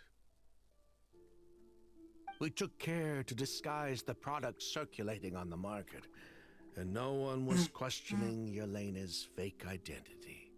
But if the Marechaussee Phantom decided to look into the flower beds, it would have been the end. Yelena's ties to the Fatui, the role of the delusion, everything would have been exposed. Before we could even put our plan in motion, Yelena beat us to it. She burned all her flower beds and threw herself into the fire as well. But if her goal was to destroy evidence, there would have been no reason to do that to herself. Yeah, she could have just burned the flower beds and fled with her brother. I thought about it for a long time, but it wasn't until just now that I finally understood her reasoning. Everything she did, it was for her brother, Kyria. One of the reasons they defected from the Fatui was the deterioration of Yelena's body due to her excessive use of a delusion. She didn't want her brother to follow in her footsteps after her death. After arriving in Fontaine, Yelena continued using the delusion to cultivate the Auguste flower, weakening her body even further. There were times she couldn't even walk. So she couldn't flee with her brother because she was afraid of holding him back. If her true identity was exposed, she and her brother would face pressure from both Snezhnaya and Fontaine. The Auguste flower and Yelena's own corroded body both bore the mark of a delusion. There would have been no way to avoid suspicion. So, in the end, she burnt it all to ash, including herself. With all the evidence erased, Kyria was free to take the Mora and run. So the wealth you earned from Auguste, it wasn't destroyed in the fire. Yelena gave it to her brother? Most likely. Before Yelena died, she said if anything happened to her, she was going to leave everything to her brother. We just didn't realize she meant our cut as well. That's why Lucian and I were searching for Kyria, to take back our Mora and the Auguste flower. We just didn't realize Kyria was baiting us the whole time. Con! Trap. But why is Kyria out for revenge anyway? Doesn't he know about Yelena's decision to sacrifice herself? I don't think he knew his sister was nearing death. Yelena always wore heavy makeup around him to conceal her deteriorating appearance. She kept herself busy with work to keep out of sight. That way her brother wouldn't notice how she could barely walk. Then all I'll need to do is tell Kyria what really happened, and then he'll give up on his revenge. I'm not so sure. Even if he knew the truth, he'd still find someone to blame. He might think Yelena was forced into using a delusion to cultivate a Auguste, or something like that. It's hard to pull yourself out of that kind of hatred, especially when you've been living in that headspace for so many years. Very true. Even if Yelena's death was her own choice, I wouldn't call myself innocent either. Edgar, what What are you talking about? Think about it, Sylvain. If we hadn't been in such a hurry to capitalize on the perfume mania all those years ago, do you think Yelena would have elected to take those risks? If we hadn't been so blinded by greed, so insistent on increasing the scale of the flower cultivation, do you think Yelena's health would have deteriorated as fast as it did? If we hadn't invited the Marechaussee Phantom to our doorstep by breaking the law at every turn, Yelena could have survived. She knew her limits. She knew her days were numbered.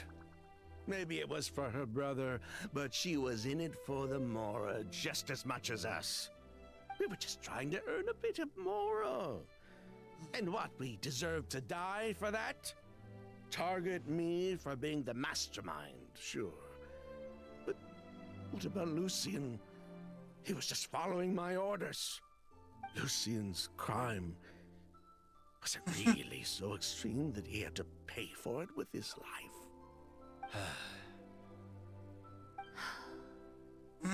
The only person that can answer that question is a judge.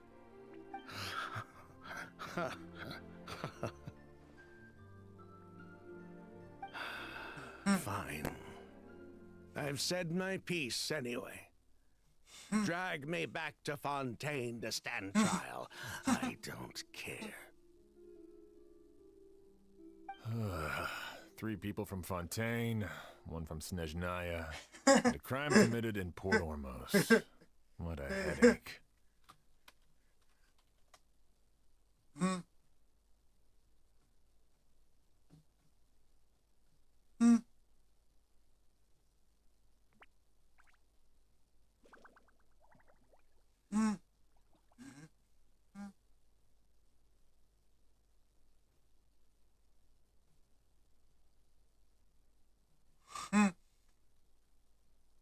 Well, we can only wait until the Academia sends someone to deal with it.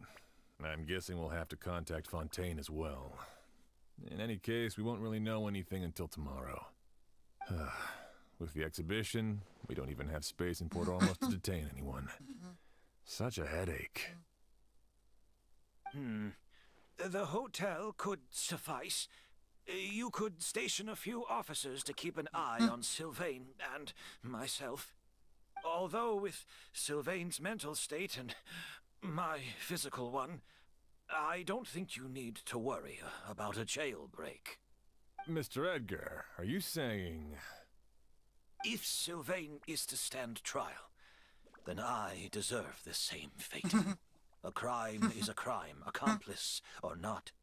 I'd just like to take care of a few things before I go. Say goodbye to my plants and all that. As for Sylvain, I'm sure he also has some goodbyes of his own. Would you be willing to grant that request, Sheriff? Well, all right. I'll talk to the Academia. No matter who you were in Fontaine or what crimes you committed, the man we grew to know in Sumeru proved himself to be a good person. Your request is granted. You have my thanks, Sheriff.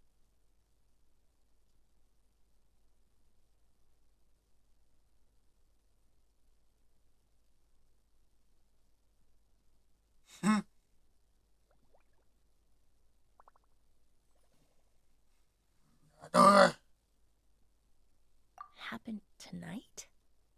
Oh, you mean the possibility that Kiria might try to finish what he started? Yeah, all we know is that he uses a goose to poison people, but we still have no idea how to catch him in the act. If he targets Sylvain or Edgar again, we might not be able to stop him. That may be true, but what if we can take advantage of his desperation?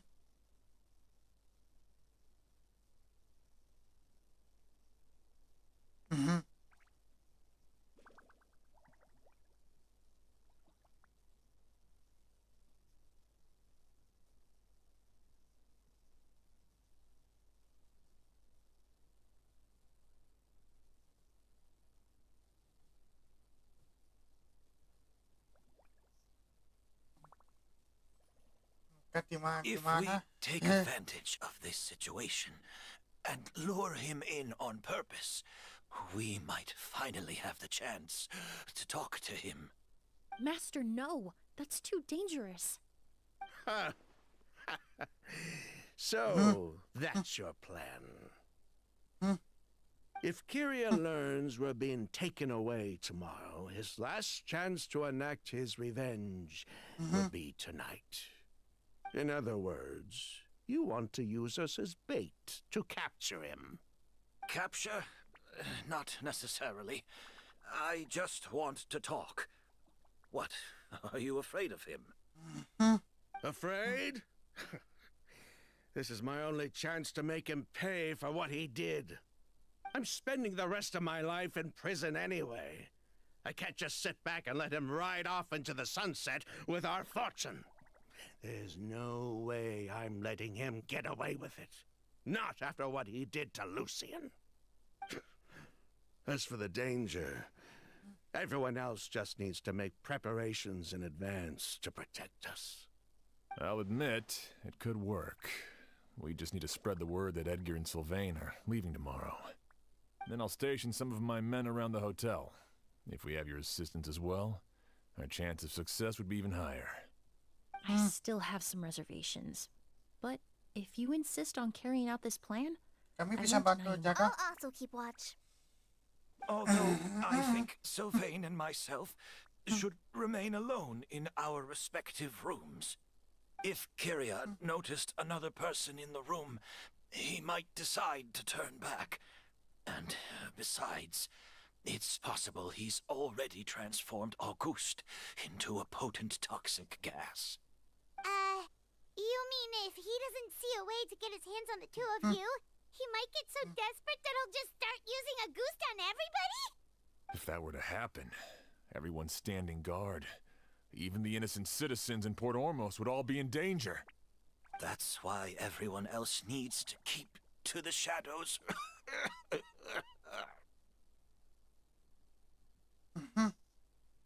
you're still recovering.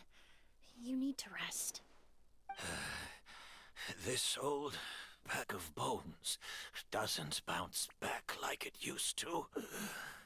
I suppose I'll just have to leave the rest to you. All right, we can figure out a plan to keep watch later. Right now, I say we split up, start spreading that information before it's too late.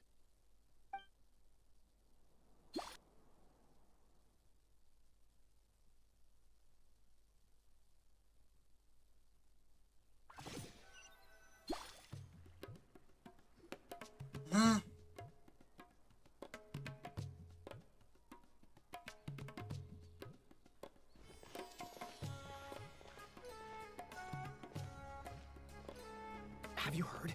Mr. Edgar's been detained. He's being taken away tomorrow. What? He's the one who helped craft all the fragrances for our shop. He taught my child how to make perfume. How could this happen? He hasn't been convicted yet. Let's just wait and see what the court has to say. Oh, everyone on the street is talking about the rumors. No matter where Kyrie is hiding, he must have heard them by now. Let's head back to the hotel and take a break. We can see how the other preparations are going while we're at it.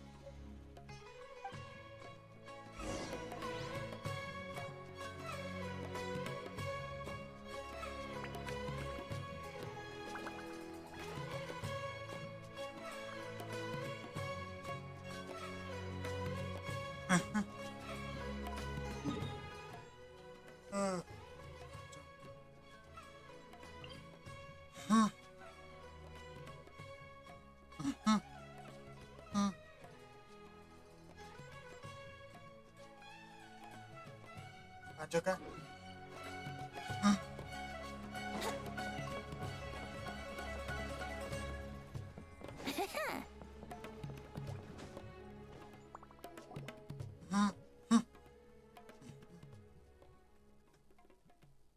Emily, Sheriff Xian wants to talk to you and the Traveler about our plans for the night watch. Thank you, Kale. But first, here, I prepared a kind of herbal tea that helps calm the spirit. Why don't you have... Commit murder while remaining completely undetected. Why didn't he target Sylvain along with Lucien last night? There was just a single door separating them. If his intention was to target both brothers, then there was barely anything standing in his way. Don't you think? When I accompanied Sylvain to his room after Lucien died, and saw how distraught he was, I suddenly realized. Maybe Kyria did that on purpose. Maybe he wanted Sylvain to experience the pain of losing a loved one before he completed his ultimate revenge.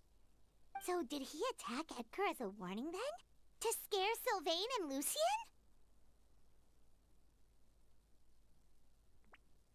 Based on what we've heard about Kyria, that may very well be the case. Losing his sister all those years ago. What has been going through his head? What has he been forced to endure? Whenever I get to thinking like that, I just can't help but wonder. If I were in his place, would I be able to let go of that hatred? Sorry? I'm sorry. I know I shouldn't think like that. Not after everything he's done. But I just can't help it. There's nothing wrong with the way you're feeling. Empathy is a part of human nature. In all my years of cleaning up crime scenes, I've witnessed countless families mourn their loved ones. Their cries of devastation and anger still echo through my mind, even now. Some of them even try to stop me, begging me not to erase the last remnants of their loved ones. But getting swept up in those emotions will corrupt your judgment. Surround yourself with fragrance for too long, and your sense of smell will become dull.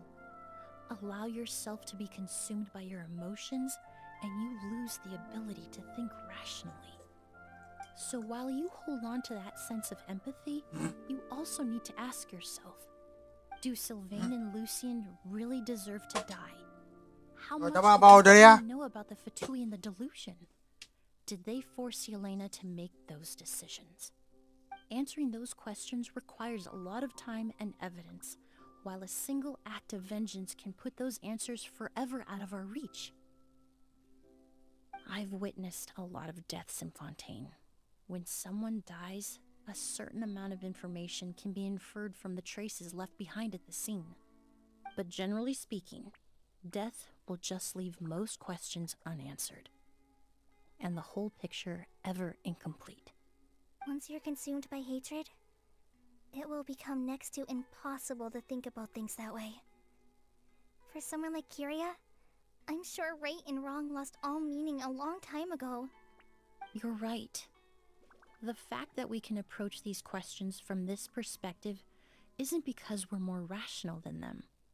It's because we're fortunate enough not to have suffered that kind of loss. But that also makes us perfectly positioned to stand on the outside and try to pull them back from the brink before it's too late. I understand Kyria's decision, but I still want to stop him. Master, Sylvain, and Kyria.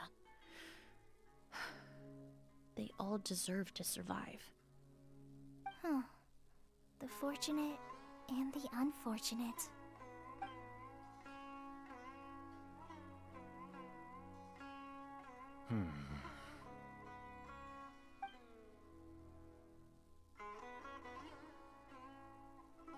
Emilie, traveler. Huh? Edgar, you're here too? Oh, it's you two! Didn't you head back to your room to rest, Edgar? Is it really okay for you to be out and about like this? A little exercise never hurt anyone. Besides, I don't have much time left in Sumeru. So I'd like to take care of my plants while I still can. We could do that for you, Master. No need. I've grown attached to these flowers, and this is my last chance to say goodbye. Come tomorrow. I'll be happy to entrust their care to you. I would imagine Sheriff Sham is here for a more important reason. The Night Watch! You mentioned earlier that we still need to confirm our plans. That's right. I've stationed some of my men around the surrounding area, but we still don't have anyone standing guard next to Sylvain's room.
Exactly. After some discussion, we concluded that Sylvain has the highest risk of being attacked next. You're the most skilled fighter here, Traveler. And Emilie's expertise is sure to come in handy in a pinch. That's why I want you two stationed next to Sylvain's room. So, are you up for it?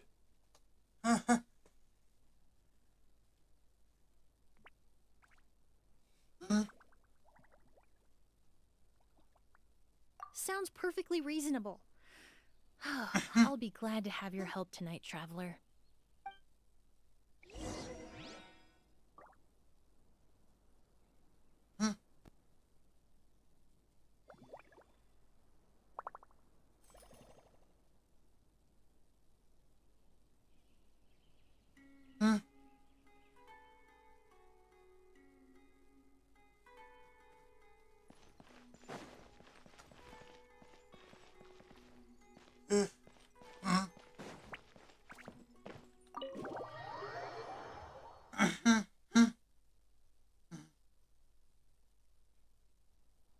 Kalian menunggu cukup lama makam.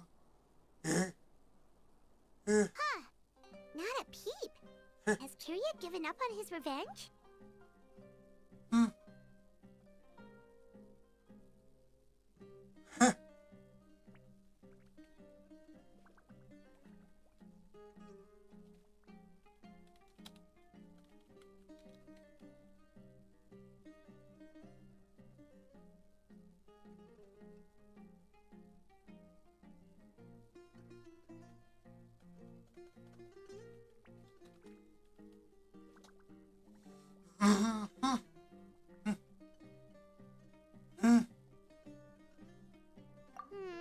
Guess we'll have to keep at it.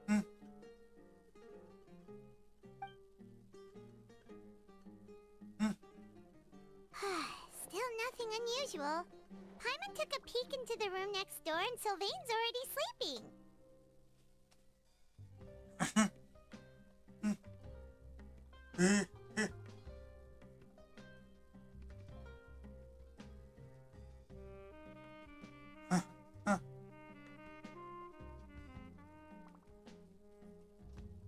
Perhaps Kirya's true motive was simply forcing Sylvain to confess his crimes.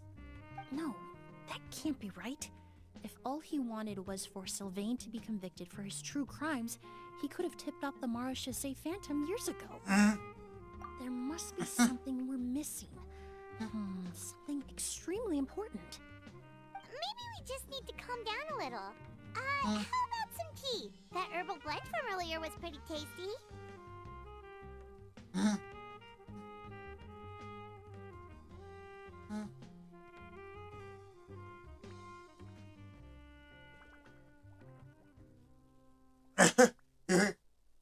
right. Maybe we can look for a different distraction than, like looking at the flowers. Oh, there's a glaze lily here. Paimon didn't notice it earlier.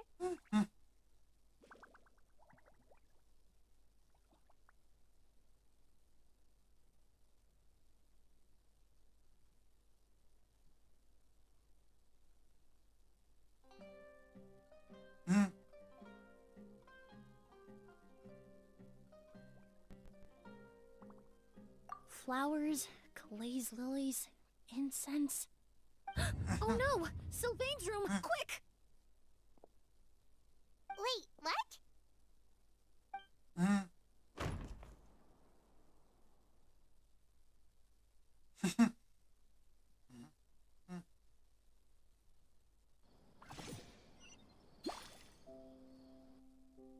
Hey, did you hear? Someone was attacked again last night. It was the older of the merchant brothers, right? Yeah, I think his name was Sylvain. Poor guy was murdered in cold blood. First it was Mr. Edgar, then that merchant named Lucian, and now this. Listen up, everyone. This is an active crime scene. Please, no loitering. It's been 3 days and they haven't even caught a glimpse of the guy. What is going on? Do you think it could be the Grace! work of an evil spirit? I mean, how do you get away with something like that with so many people Grace! watching? Keep it moving, everyone. No loitering.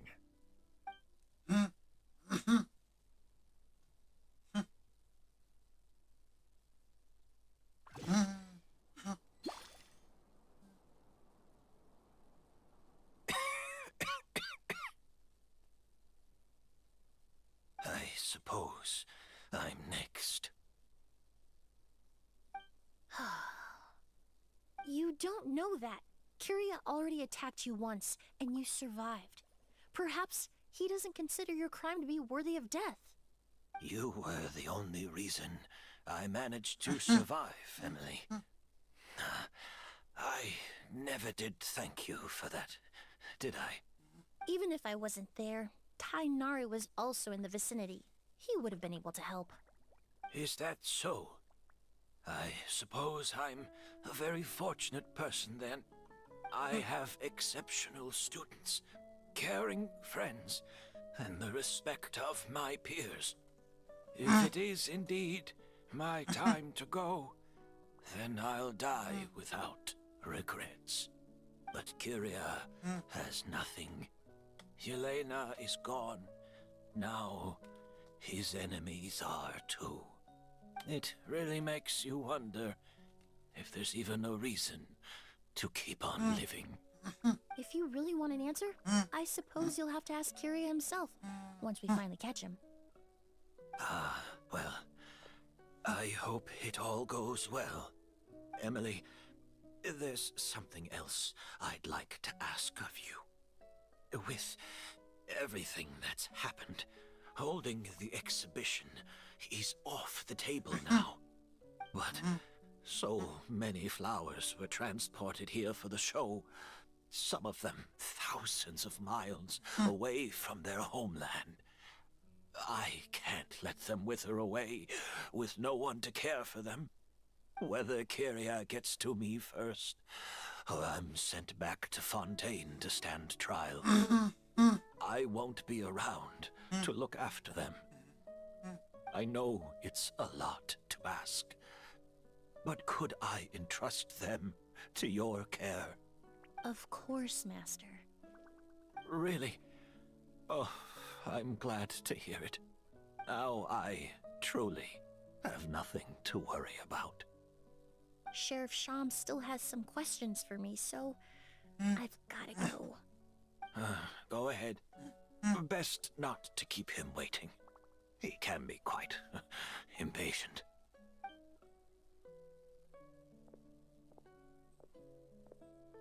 I'm sorry, Master.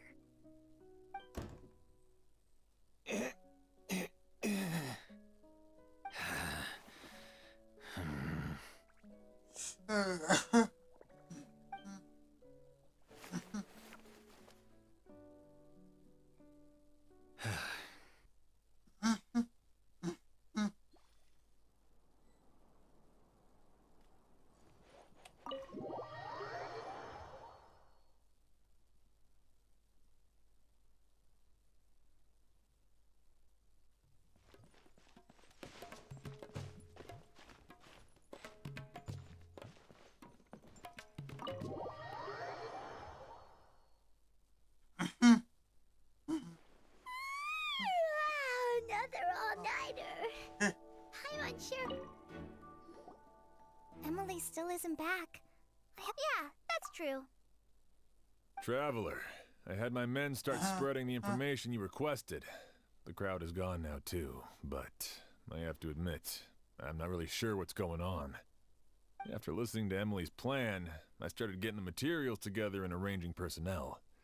I barely had a second to spare last night. To be honest, I'm still not sure how the crime was committed that night.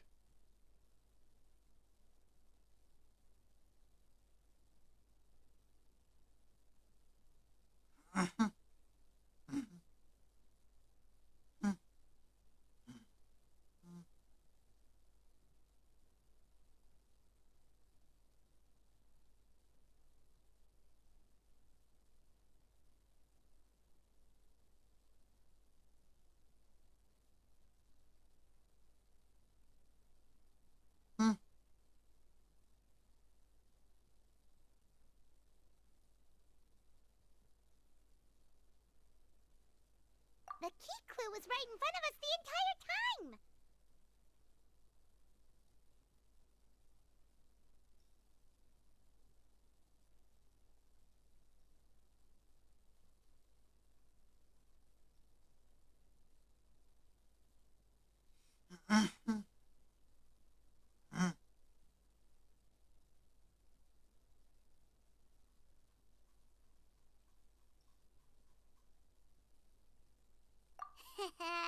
Let's go! We'll show you where the culprit hid a goose.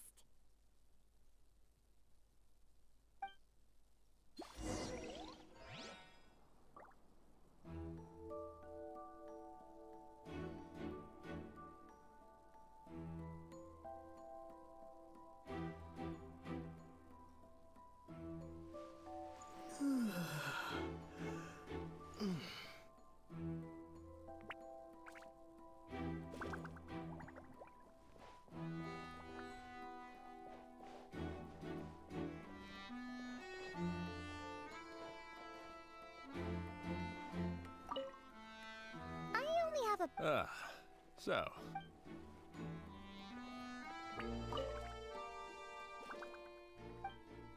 Wasn't this incense originally in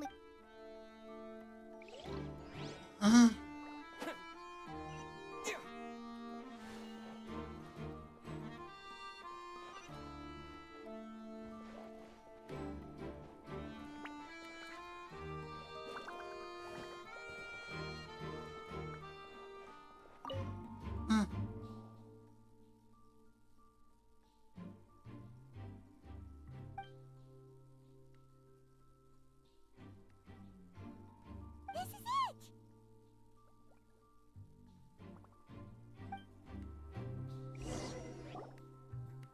The glazed lily, huh? I think I've heard of it before. It's a flower from Liu, right? Well, did you know it only blooms at night? Emily, you're back!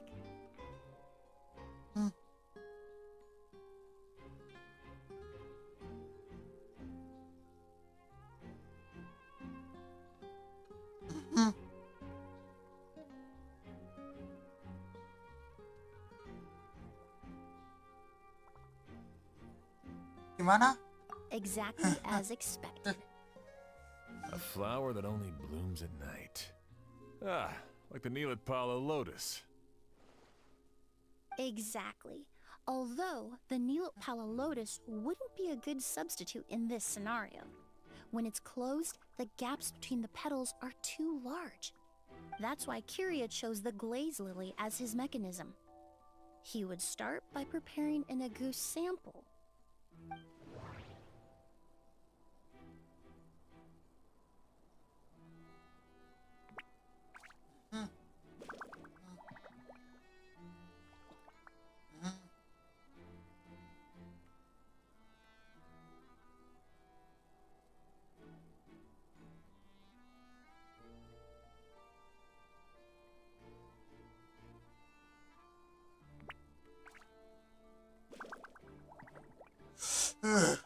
There's a sticky substance on the edge. If you stick the if applied to the... If poured into the flower pot... If poured into... That's right! He applied a diluted form of slime condensate to the petals to stick them together and enclosed a sample of agouti in the center. That way, the agouti would remain trapped inside during the daytime, unable to seep between the petals and evaporate into the air.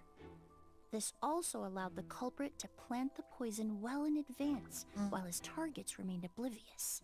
However, the diluted slime condensate wouldn't be viscous enough to prevent the petals of the glaze lily from opening at night. So by nightfall, the flower would bloom, thereby forcing the target to inhale the agouti trapped inside. And Kiria could execute his revenge without having to step foot inside the room during the night. By the next morning, the sample of agouti would have nearly fully evaporated. The glaze lily would have already closed its petals, and any lingering odor would be concealed by the fragrance of the other flowers in the room.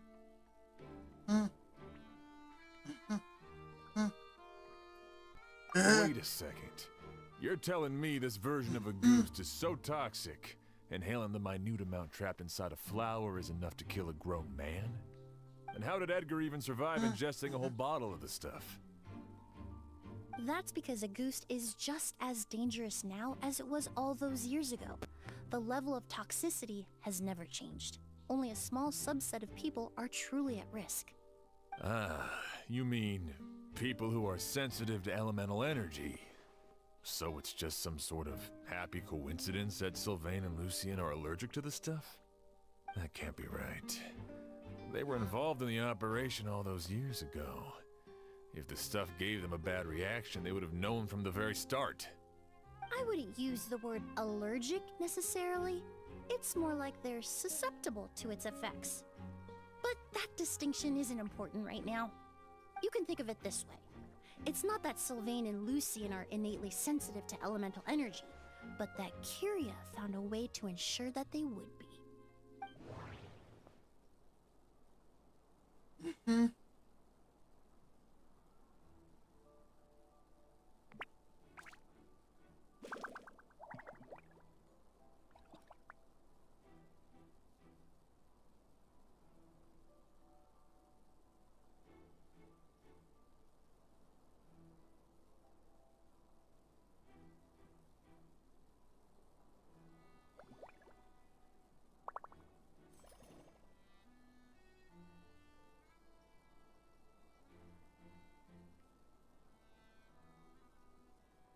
The incense in Sumeru.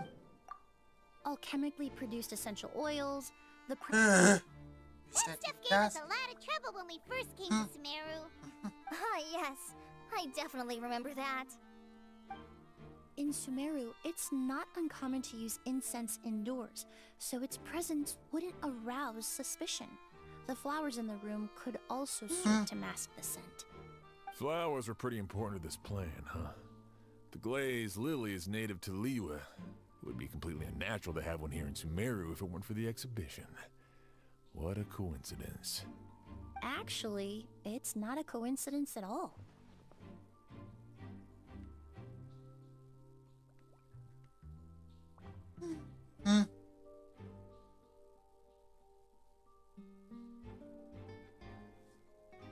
No wonder he was willing to pay a small fortune to rent out the hotel. He probably used the mora Yelena left him, don't you think? That money was supposed to set him free. But in the end, it was just a tool for his revenge. There's a saying among forensic doctors in Fontaine. Every step you take leaves a mark. But up until this point, we haven't been able to detect any trace of Kiria's activities. That's not because he was coming and going undetected, or because he's some kind of evil spirit, but because he's been disguised as someone else this entire time. The mora spent to rent it all, creating it all. Kiria and But Kiryu was only in his teens back then. He wouldn't even be 40 years old by now. Edgar's lived here for so many years. Even if he changed his appearance, going that long without giving anything away, it would be impossible. Bad news, Sheriff. Mr. Edgar was attacked. What? A dark shadow-like figure just ran out of his room. It was giving off a really ominous aura. But before we could even react, the figure up and disappeared like some sort of ghost or something. By the time we got a look inside the room, Mr. Edgar was gone. Do you think Kiria kidnapped him? I need you to think very carefully about this. Are you certain that figure wasn't Edgar himself? I mean, Mr. Edgar was so frail. I don't see how he could have moved that fast. It would seem Master decided to tap into an ill-advised source of power. What? But that's so dangerous with the condition he's in. It's...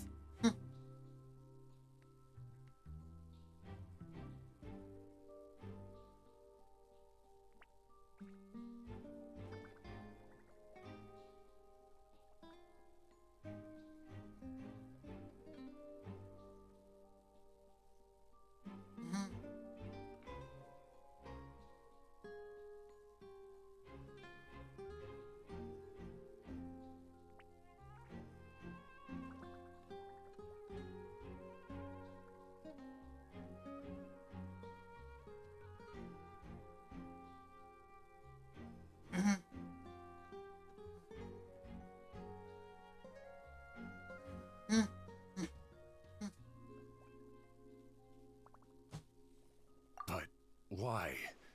Why would he do that? He's already accomplished his revenge. No. If his aim was to target everyone who had a hand in Yelena's death, If he left Sylvain alive yesterday, not out of a desire to see him suffer, but to confirm the truth about why Yelena chose to die, then there's still one target left.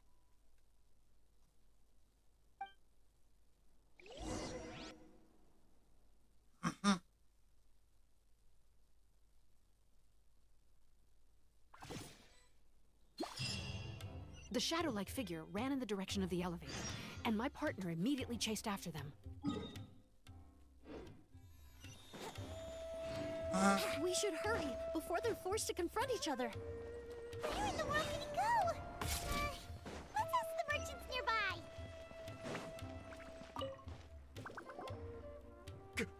A ghost!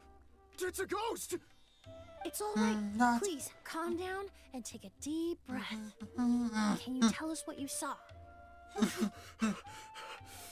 I saw a black shadow. It ran right past me.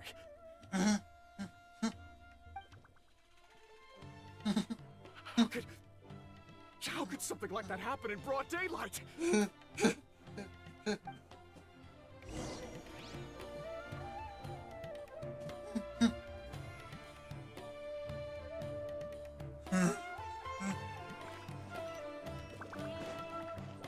This is terrifying.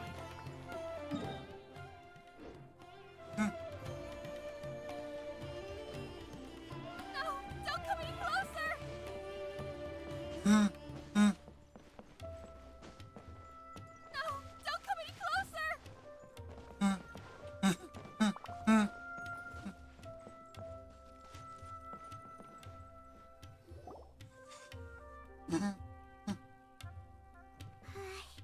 If we go any further, we'll be out of Port Ormos. There'll be hardly any witnesses. It's all right. I can detect a faint whiff of the scent from here. I would say he passed by this location not too long ago. It's this way. Please, follow me.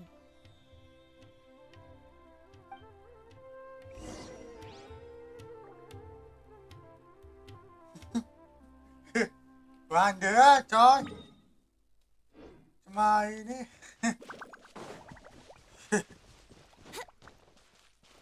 Let's play.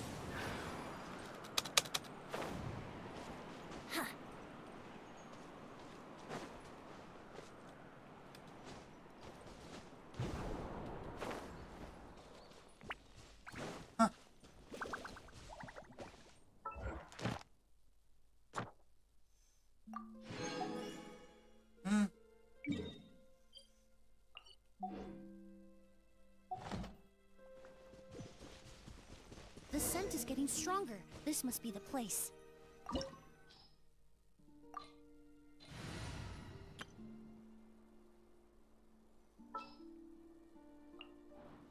Let's go.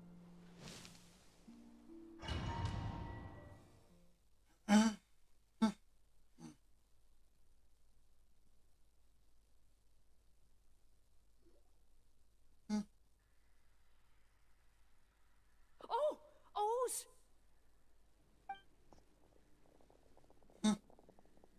Are you all right? Were you attacked? No, I'm all right. I was just chasing after that figure, and then all of a sudden, I didn't feel so hot. Let me take a look. The air definitely feels heavy. It smells nice, but for some reason, it's hard to breathe. This feeling, I've encountered it before. Everything looks all right. It was probably just the stress of the chase, combined with the impact of the environment. A bit of rest would do you some good. I can't rest. Mr. Edgar is still in there. He taught my sister how to make perfume. He's a good man. I can't just abandon him to die by Curia's hand. O's, you need to calm down and listen to me. Edgar is the one we're after. He and Kiria are the same person. But how is that possible? I thought you said Kiria was in his 30s. Mr. Edgar is 70-something. Changing your appearance to look decades older, that doesn't seem possible. That's precisely why he had to resort to extraordinary measures to age himself. Yeah, I do. So Kiria used a delusion to bring back the Auguste flower, corroding his body in the process, just like his older sister. No. He couldn't have. Mr. Edgar has been in Port Ormos for years. If someone started impersonating him all of a sudden, we would have noticed. And what if the impersonation started before he ever set foot in Sumeru? I've yet to confirm it, but I suspect Kiria killed the real Edgar in Fontaine not long after his release from prison. While Edgar was incarcerated, Kiria started making preparations to replace him, including forcefully aging his body, studying perfumery, and planning the real Edgar's demise. The new Edgar then decided to relocate to Sumeru, seemingly out of an innocuous desire to let go of the past. He even left perfume making in favor of mentoring students. But these decisions were all for a specific purpose: the need to distance himself from anyone who might see through the facade. And Sumeru fit the bill to a T, with no one around to question his identity. All he had to do was grow a beard, don a pair of glasses, make a few minor alterations to his appearance, and everyone would believe. As the years went by, he removed his disguise little by little and continued to refine his skills. It would have been a gradual process, one that ensured no one around him would notice anything unusual. That explains why Sylvain said he barely recognized Edgar back at the hotel. He aged himself decades beyond his years just so he could accomplish his revenge. Is that even worth it? I need to find Mr. Edgar. He's not that kind of person. He can't be. What you really need is to get out of here and rest. No, I can keep going. Wait! This environment is likely being influenced by the delusion. Any discomfort, no matter how slight, should not be treated lightly. I know how to relieve your symptoms, Mr. Ooze. Please come with me and rest. I'm sure Kiria... No, Edgar wouldn't want any more innocent people implicated in all this. Kale's right. The Traveler and I will take things from here. From our brief exposure to a goose, it would seem the substance has little effect on us. This leads me to believe those blessed with a vision or capable of wielding elemental power are more resistant to the effects of abnormal elemental energy. In other words, this environment doesn't pose as much of a risk to us. Actually, now that I think about it, this stronghold likely has multiple points of entry. If the target were to escape from a different point of entry, that might allow him to evade capture. I hate to trouble you, but we need people to survey the perimeter.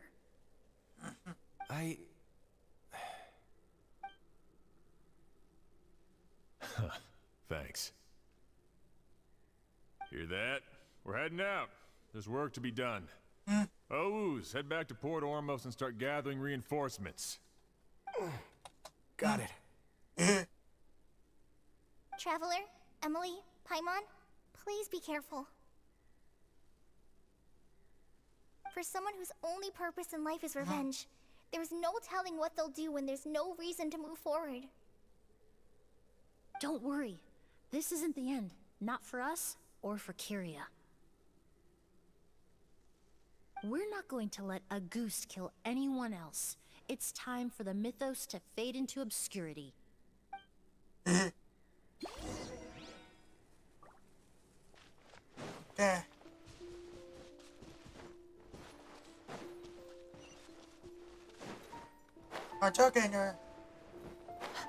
Monsters. Perhaps they were attracted here by the increased level of elemental energy.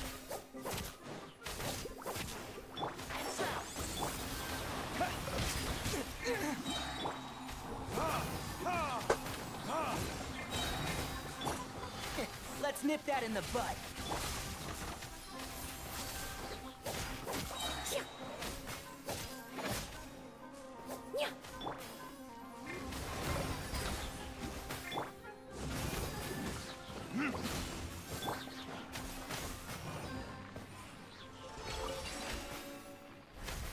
I've never seen these seeds before.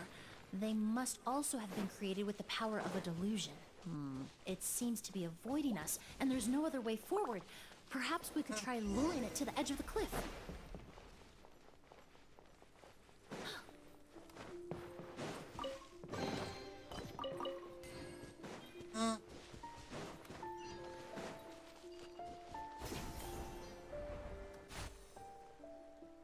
Whoa, look at all the Auguste flowers! So many of them. Paimon can't believe a single person did all this. Must have taken a lot of time. I fear that statement is truer than you know, Paimon. Using a delusion comes at a cost. Not just time, but the time you have left to live. But why would Kiria need this many Auguste flowers? He only needed a few bottles of Auguste to carry out his plan, right?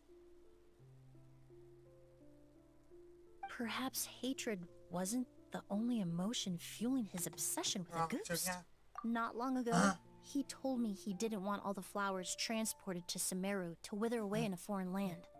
But Kiria betrayed Snezhnaya, abandoned Fontaine, and lived his entire life in Sumeru under the guise of someone else. For someone with nowhere to call home, perhaps dying among a bed of Agus flowers just like his sister is the best homecoming he could ask for.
A little ambiance. Time for retribution! Into the wind. Clouds high. The birds call. The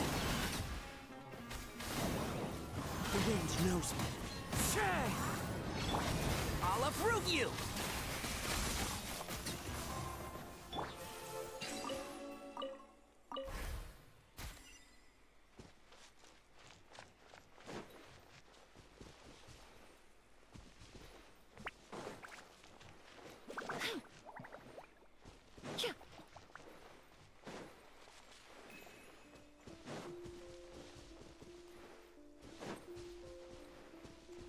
A plant that destroys seeds. Huh. Quite the ecological marvel. Let's head back to the place where the seeds first appeared.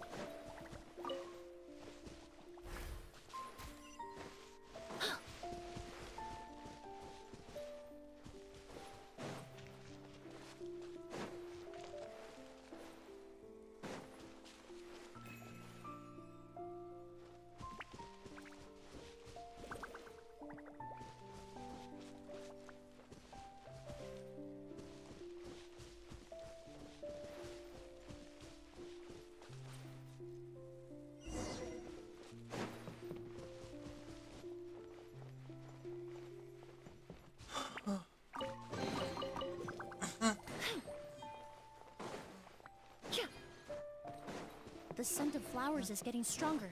We're almost at the end.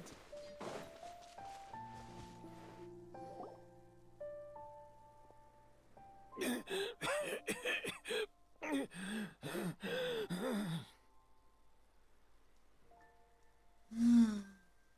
scent of flowers is getting stronger.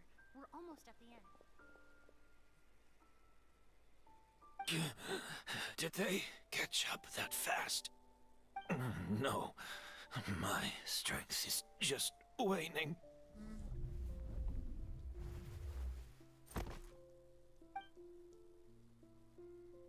So, But it doesn't matter. This is far enough.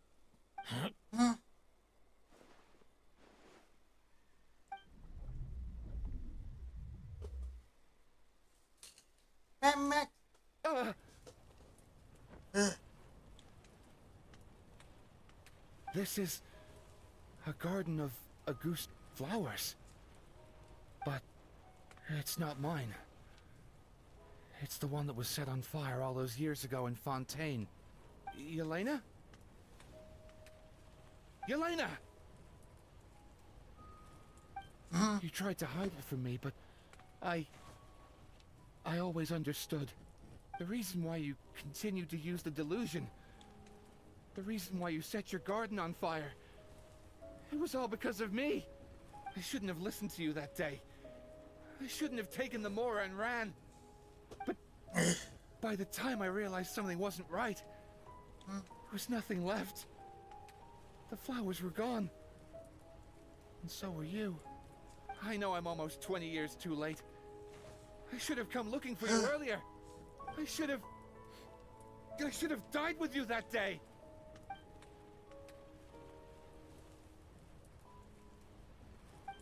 Yelena? Yelena!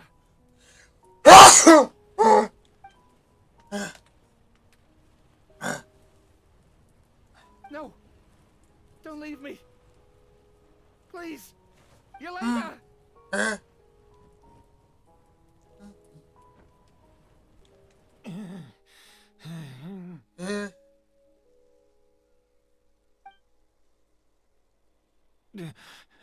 Emilie? I'm alive. No, that's not possible. I saw her. Yelena, we were together. That was an illusion, likely brought about by the residual toxin in your body coupled with the pollen in the air, neither of which are fatal. No, the amount of August I drank, it should have been enough. Ah!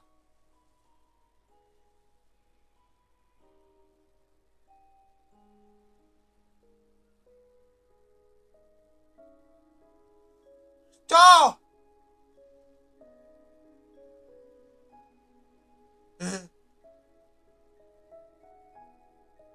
A fake? But how? We started making the preparations last night with one goal in mind. To create a perfect accord. The accord is the basis of perfume making, the product in its most primitive form. Ambergris mixed with cedar wood, rounded out with a base note of agar wood.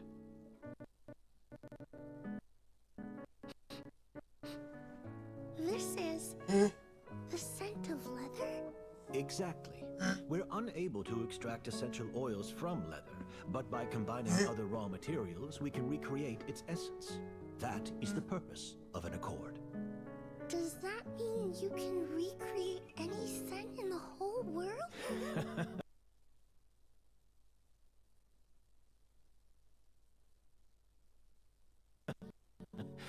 I'm afraid not.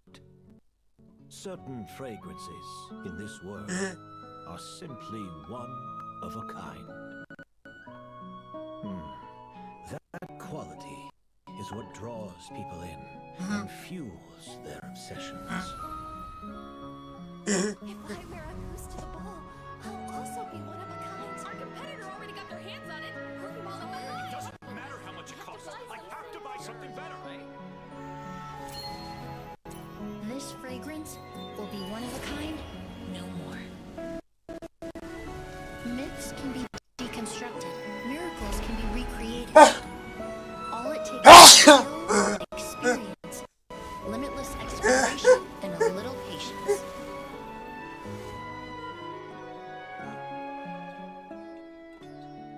The only thing left is determining where the real Auguste is hidden. Pretending to be attacked means he's not free to move around. Auguste must be hidden within reach. Paimon took a peek through the window earlier. His house was packed with flowers. The curator commissioned a flower pot from Kasharawar, capable of retaining heat and moisture. Perfumes are as beautiful as flowers, and equally as delicate. When stored, you must take care to control the temperature and keep them away from direct sunlight. Did you get all that, Emilie? I got it.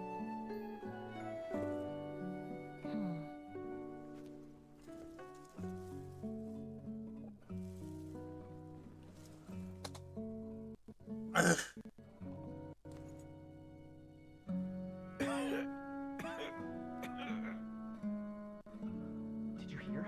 Someone was attacked again last night. So, Sylvain is dead. Is that right? Yes. Master. So, you switched the bottles of Auguste, and then lied to me about Sylvain's death.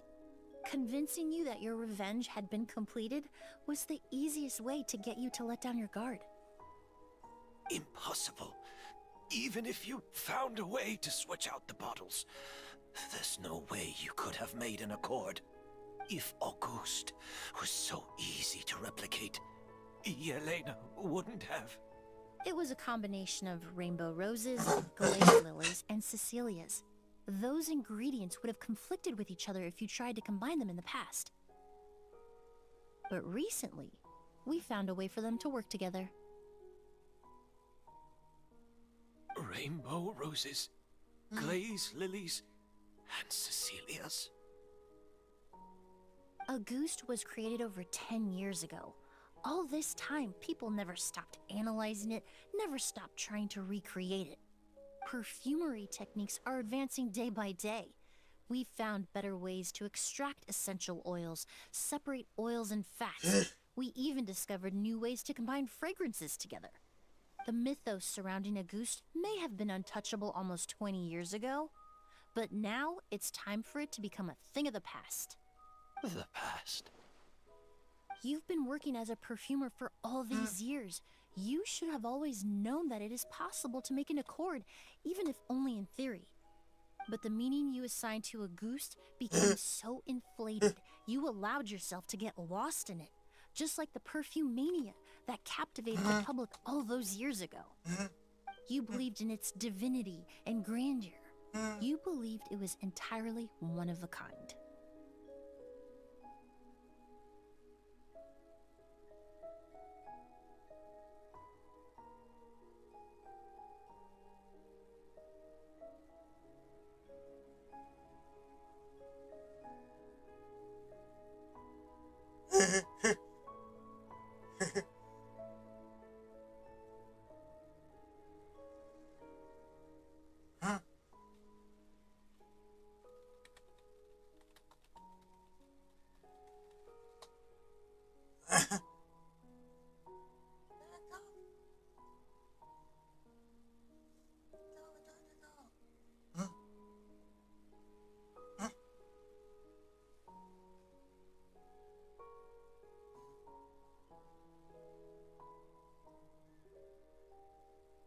Your obsession with Auguste is also what allowed us to predict how you intended your plan to end, and to make preparations in advance.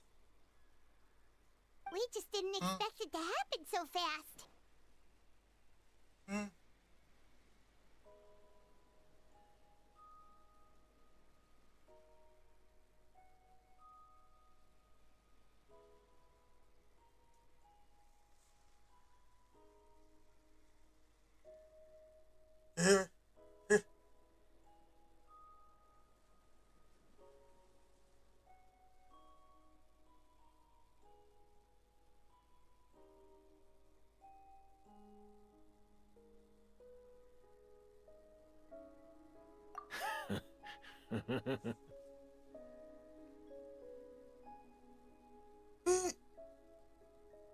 Well, you hit the nail on the head now, didn't you? So, Sylvain isn't dead. Since you've been preparing your accord since last night, I assume you've also figured out my method, then. That means the news of Sylvain's death, the crowd gathered outside the hotel this morning, it was all an act you put on with the sheriff? Yes. If we hadn't, you might have resorted to the delusion out of desperation, or continued to use your spirit Borneal and Auguste combination to wreak havoc. Who knows? Maybe I would have just offed myself then and there. I know if you had things your way, you would carry the truth of Edgar's demise and the secrets of this garden to the grave, but I'm sorry, Master. I don't want to see any more death. Sylvain only inhaled a small amount of poison. He's being detained as we speak. All the crimes he concealed back then will be exposed in a court of law for everyone to see, and all his secrets will be revealed. The same goes for you as well. Is that so? Well, I suppose I'll be spending the rest of my days in a prison cell then. Whoa, he accepted that kind of fast. I don't feel the need to justify my actions, nor do I intend to repent for them. I did what I set out to do. I may have lost in the end, but it was my choice every step of the way. And if I could do it all over again... But there's no going back, is there? Careful, everyone. This environment is dangerous. I'll lead the way. Stick close and hurry up. Can't let Edgar die. Looks like I'm almost out of time. Although, I do have one final question, Emilie. Of course, Master.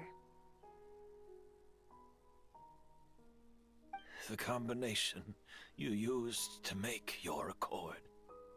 How did you figure it out? The scent of a goose is complex and varied, yet the main ingredient consists of a single variety of flower. So, as I was analyzing the sample yesterday, I got to thinking, what if the scent of the Auguste flower was already imbued with that complexity during its cultivation? You're saying Yelena designed Auguste to have the scent of multiple flowers? Rainbow roses, glaze lilies, Cecilias. The perfumers of the past knew that if you combine their essential oils directly, they would just cancel each other out. It was a conundrum they could never solve. But if you cultivate a new flower species that intrinsically carries the unique features of those three scents, you can bypass that issue entirely. It goes without saying that for that time, this idea was a stroke of genius. Rainbow roses, glaze lilies, and Cecilias.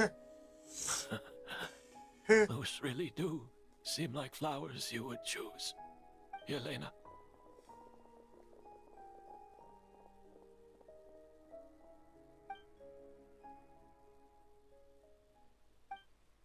Tangan aman setelahnya. Imit. Mengubur masuk ke area. Kira menerima. Karena sebelum datang. Sipnya tanpa mengucapkan sepatah dua kata pun.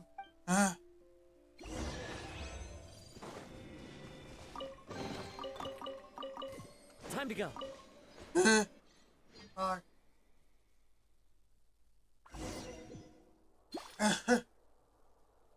Berikan konten ini.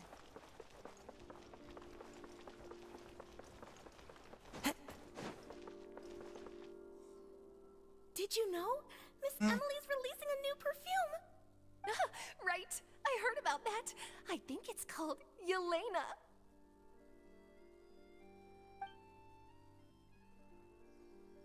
Seems like everyone in Fontaine is talking about the new perfume you're releasing. I was hoping to release it without such a fuss, but the news spread way faster than I expected. I just hope it won't become the source of some new myth, especially after all the work we did to demystify Auguste.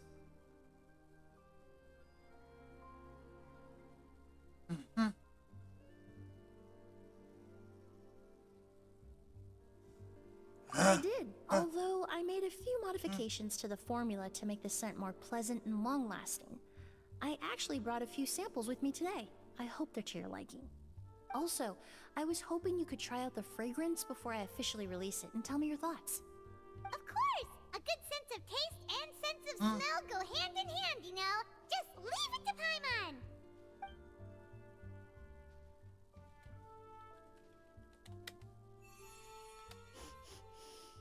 Oh, it smells great!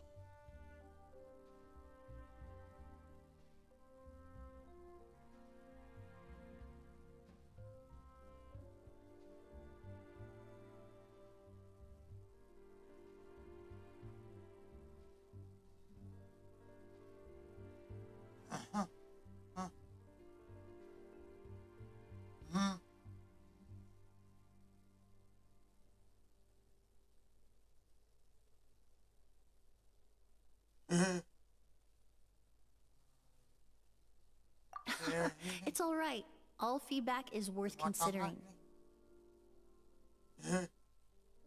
Besides, when it comes to perfume, commenting on whether it smells good is the most straightforward assessment you can ask for. There doesn't always have to be a deeper meaning.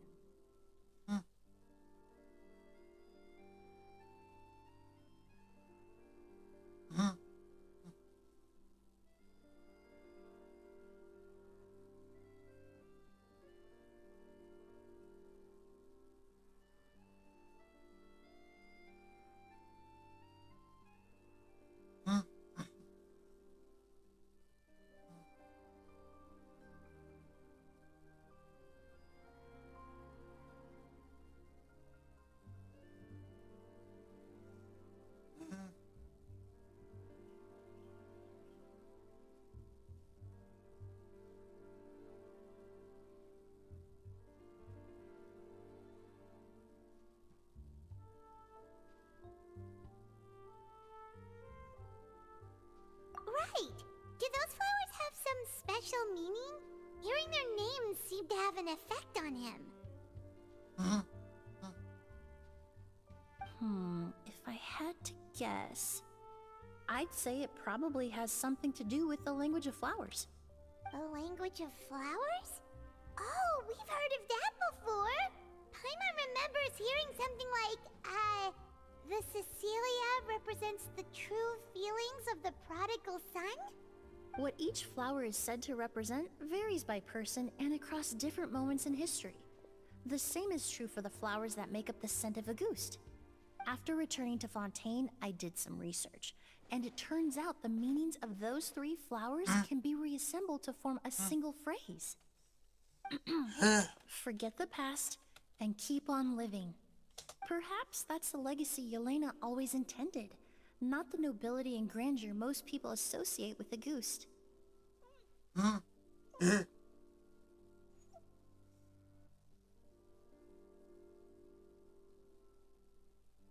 you think Kiria knew about that?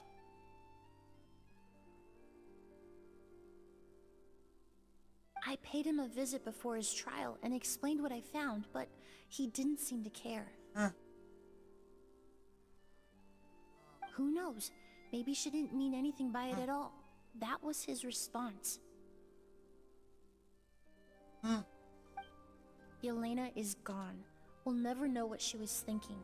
We can look for meaning all we want, but it'll never be anything but conjecture. Even if that is what she was trying to say, I would never be able to forget her. Avenging her death? That was the meaning I chose for my life. Kiria cultivated his revenge like a flower. He was committed to making it bloom, even if in the end, it didn't bear the fruit he was hoping for.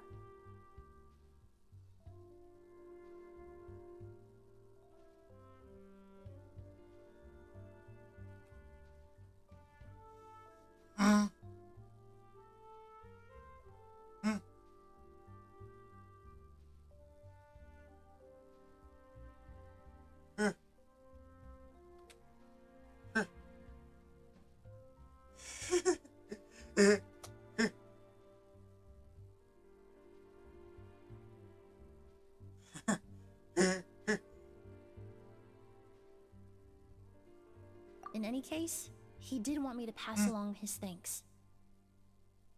Thank you for saving my life, for giving me the chance to learn that a goose could have carried a very different meaning.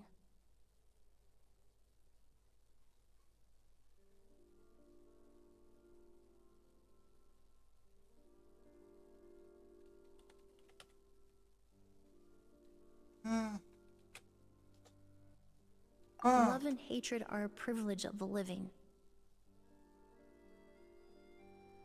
When someone dies, their thoughts, feelings, and intentions die with them. In that sense, what a goose truly represents in the language of flowers will forever remain a mystery. But even if it's only a conjecture, I would like to believe my own interpretation. The meaning we give to flowers, the symbolism we assign to our perfumes, they're constantly twisted and exploited in our imperfect world. And yet, at the very outset, they're born from the simplest and most beautiful desires we hold in our heart.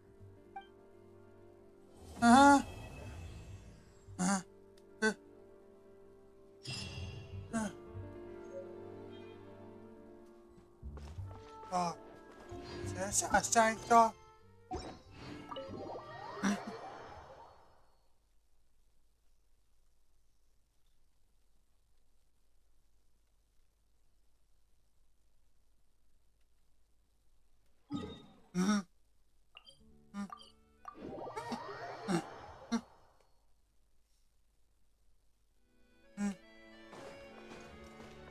Add Astra. Thank you for add Astra.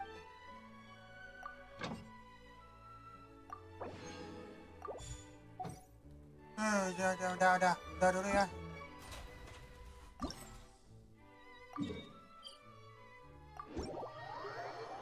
Udah dulu ya, udah dulu ya, istirahat dulu ya, bye.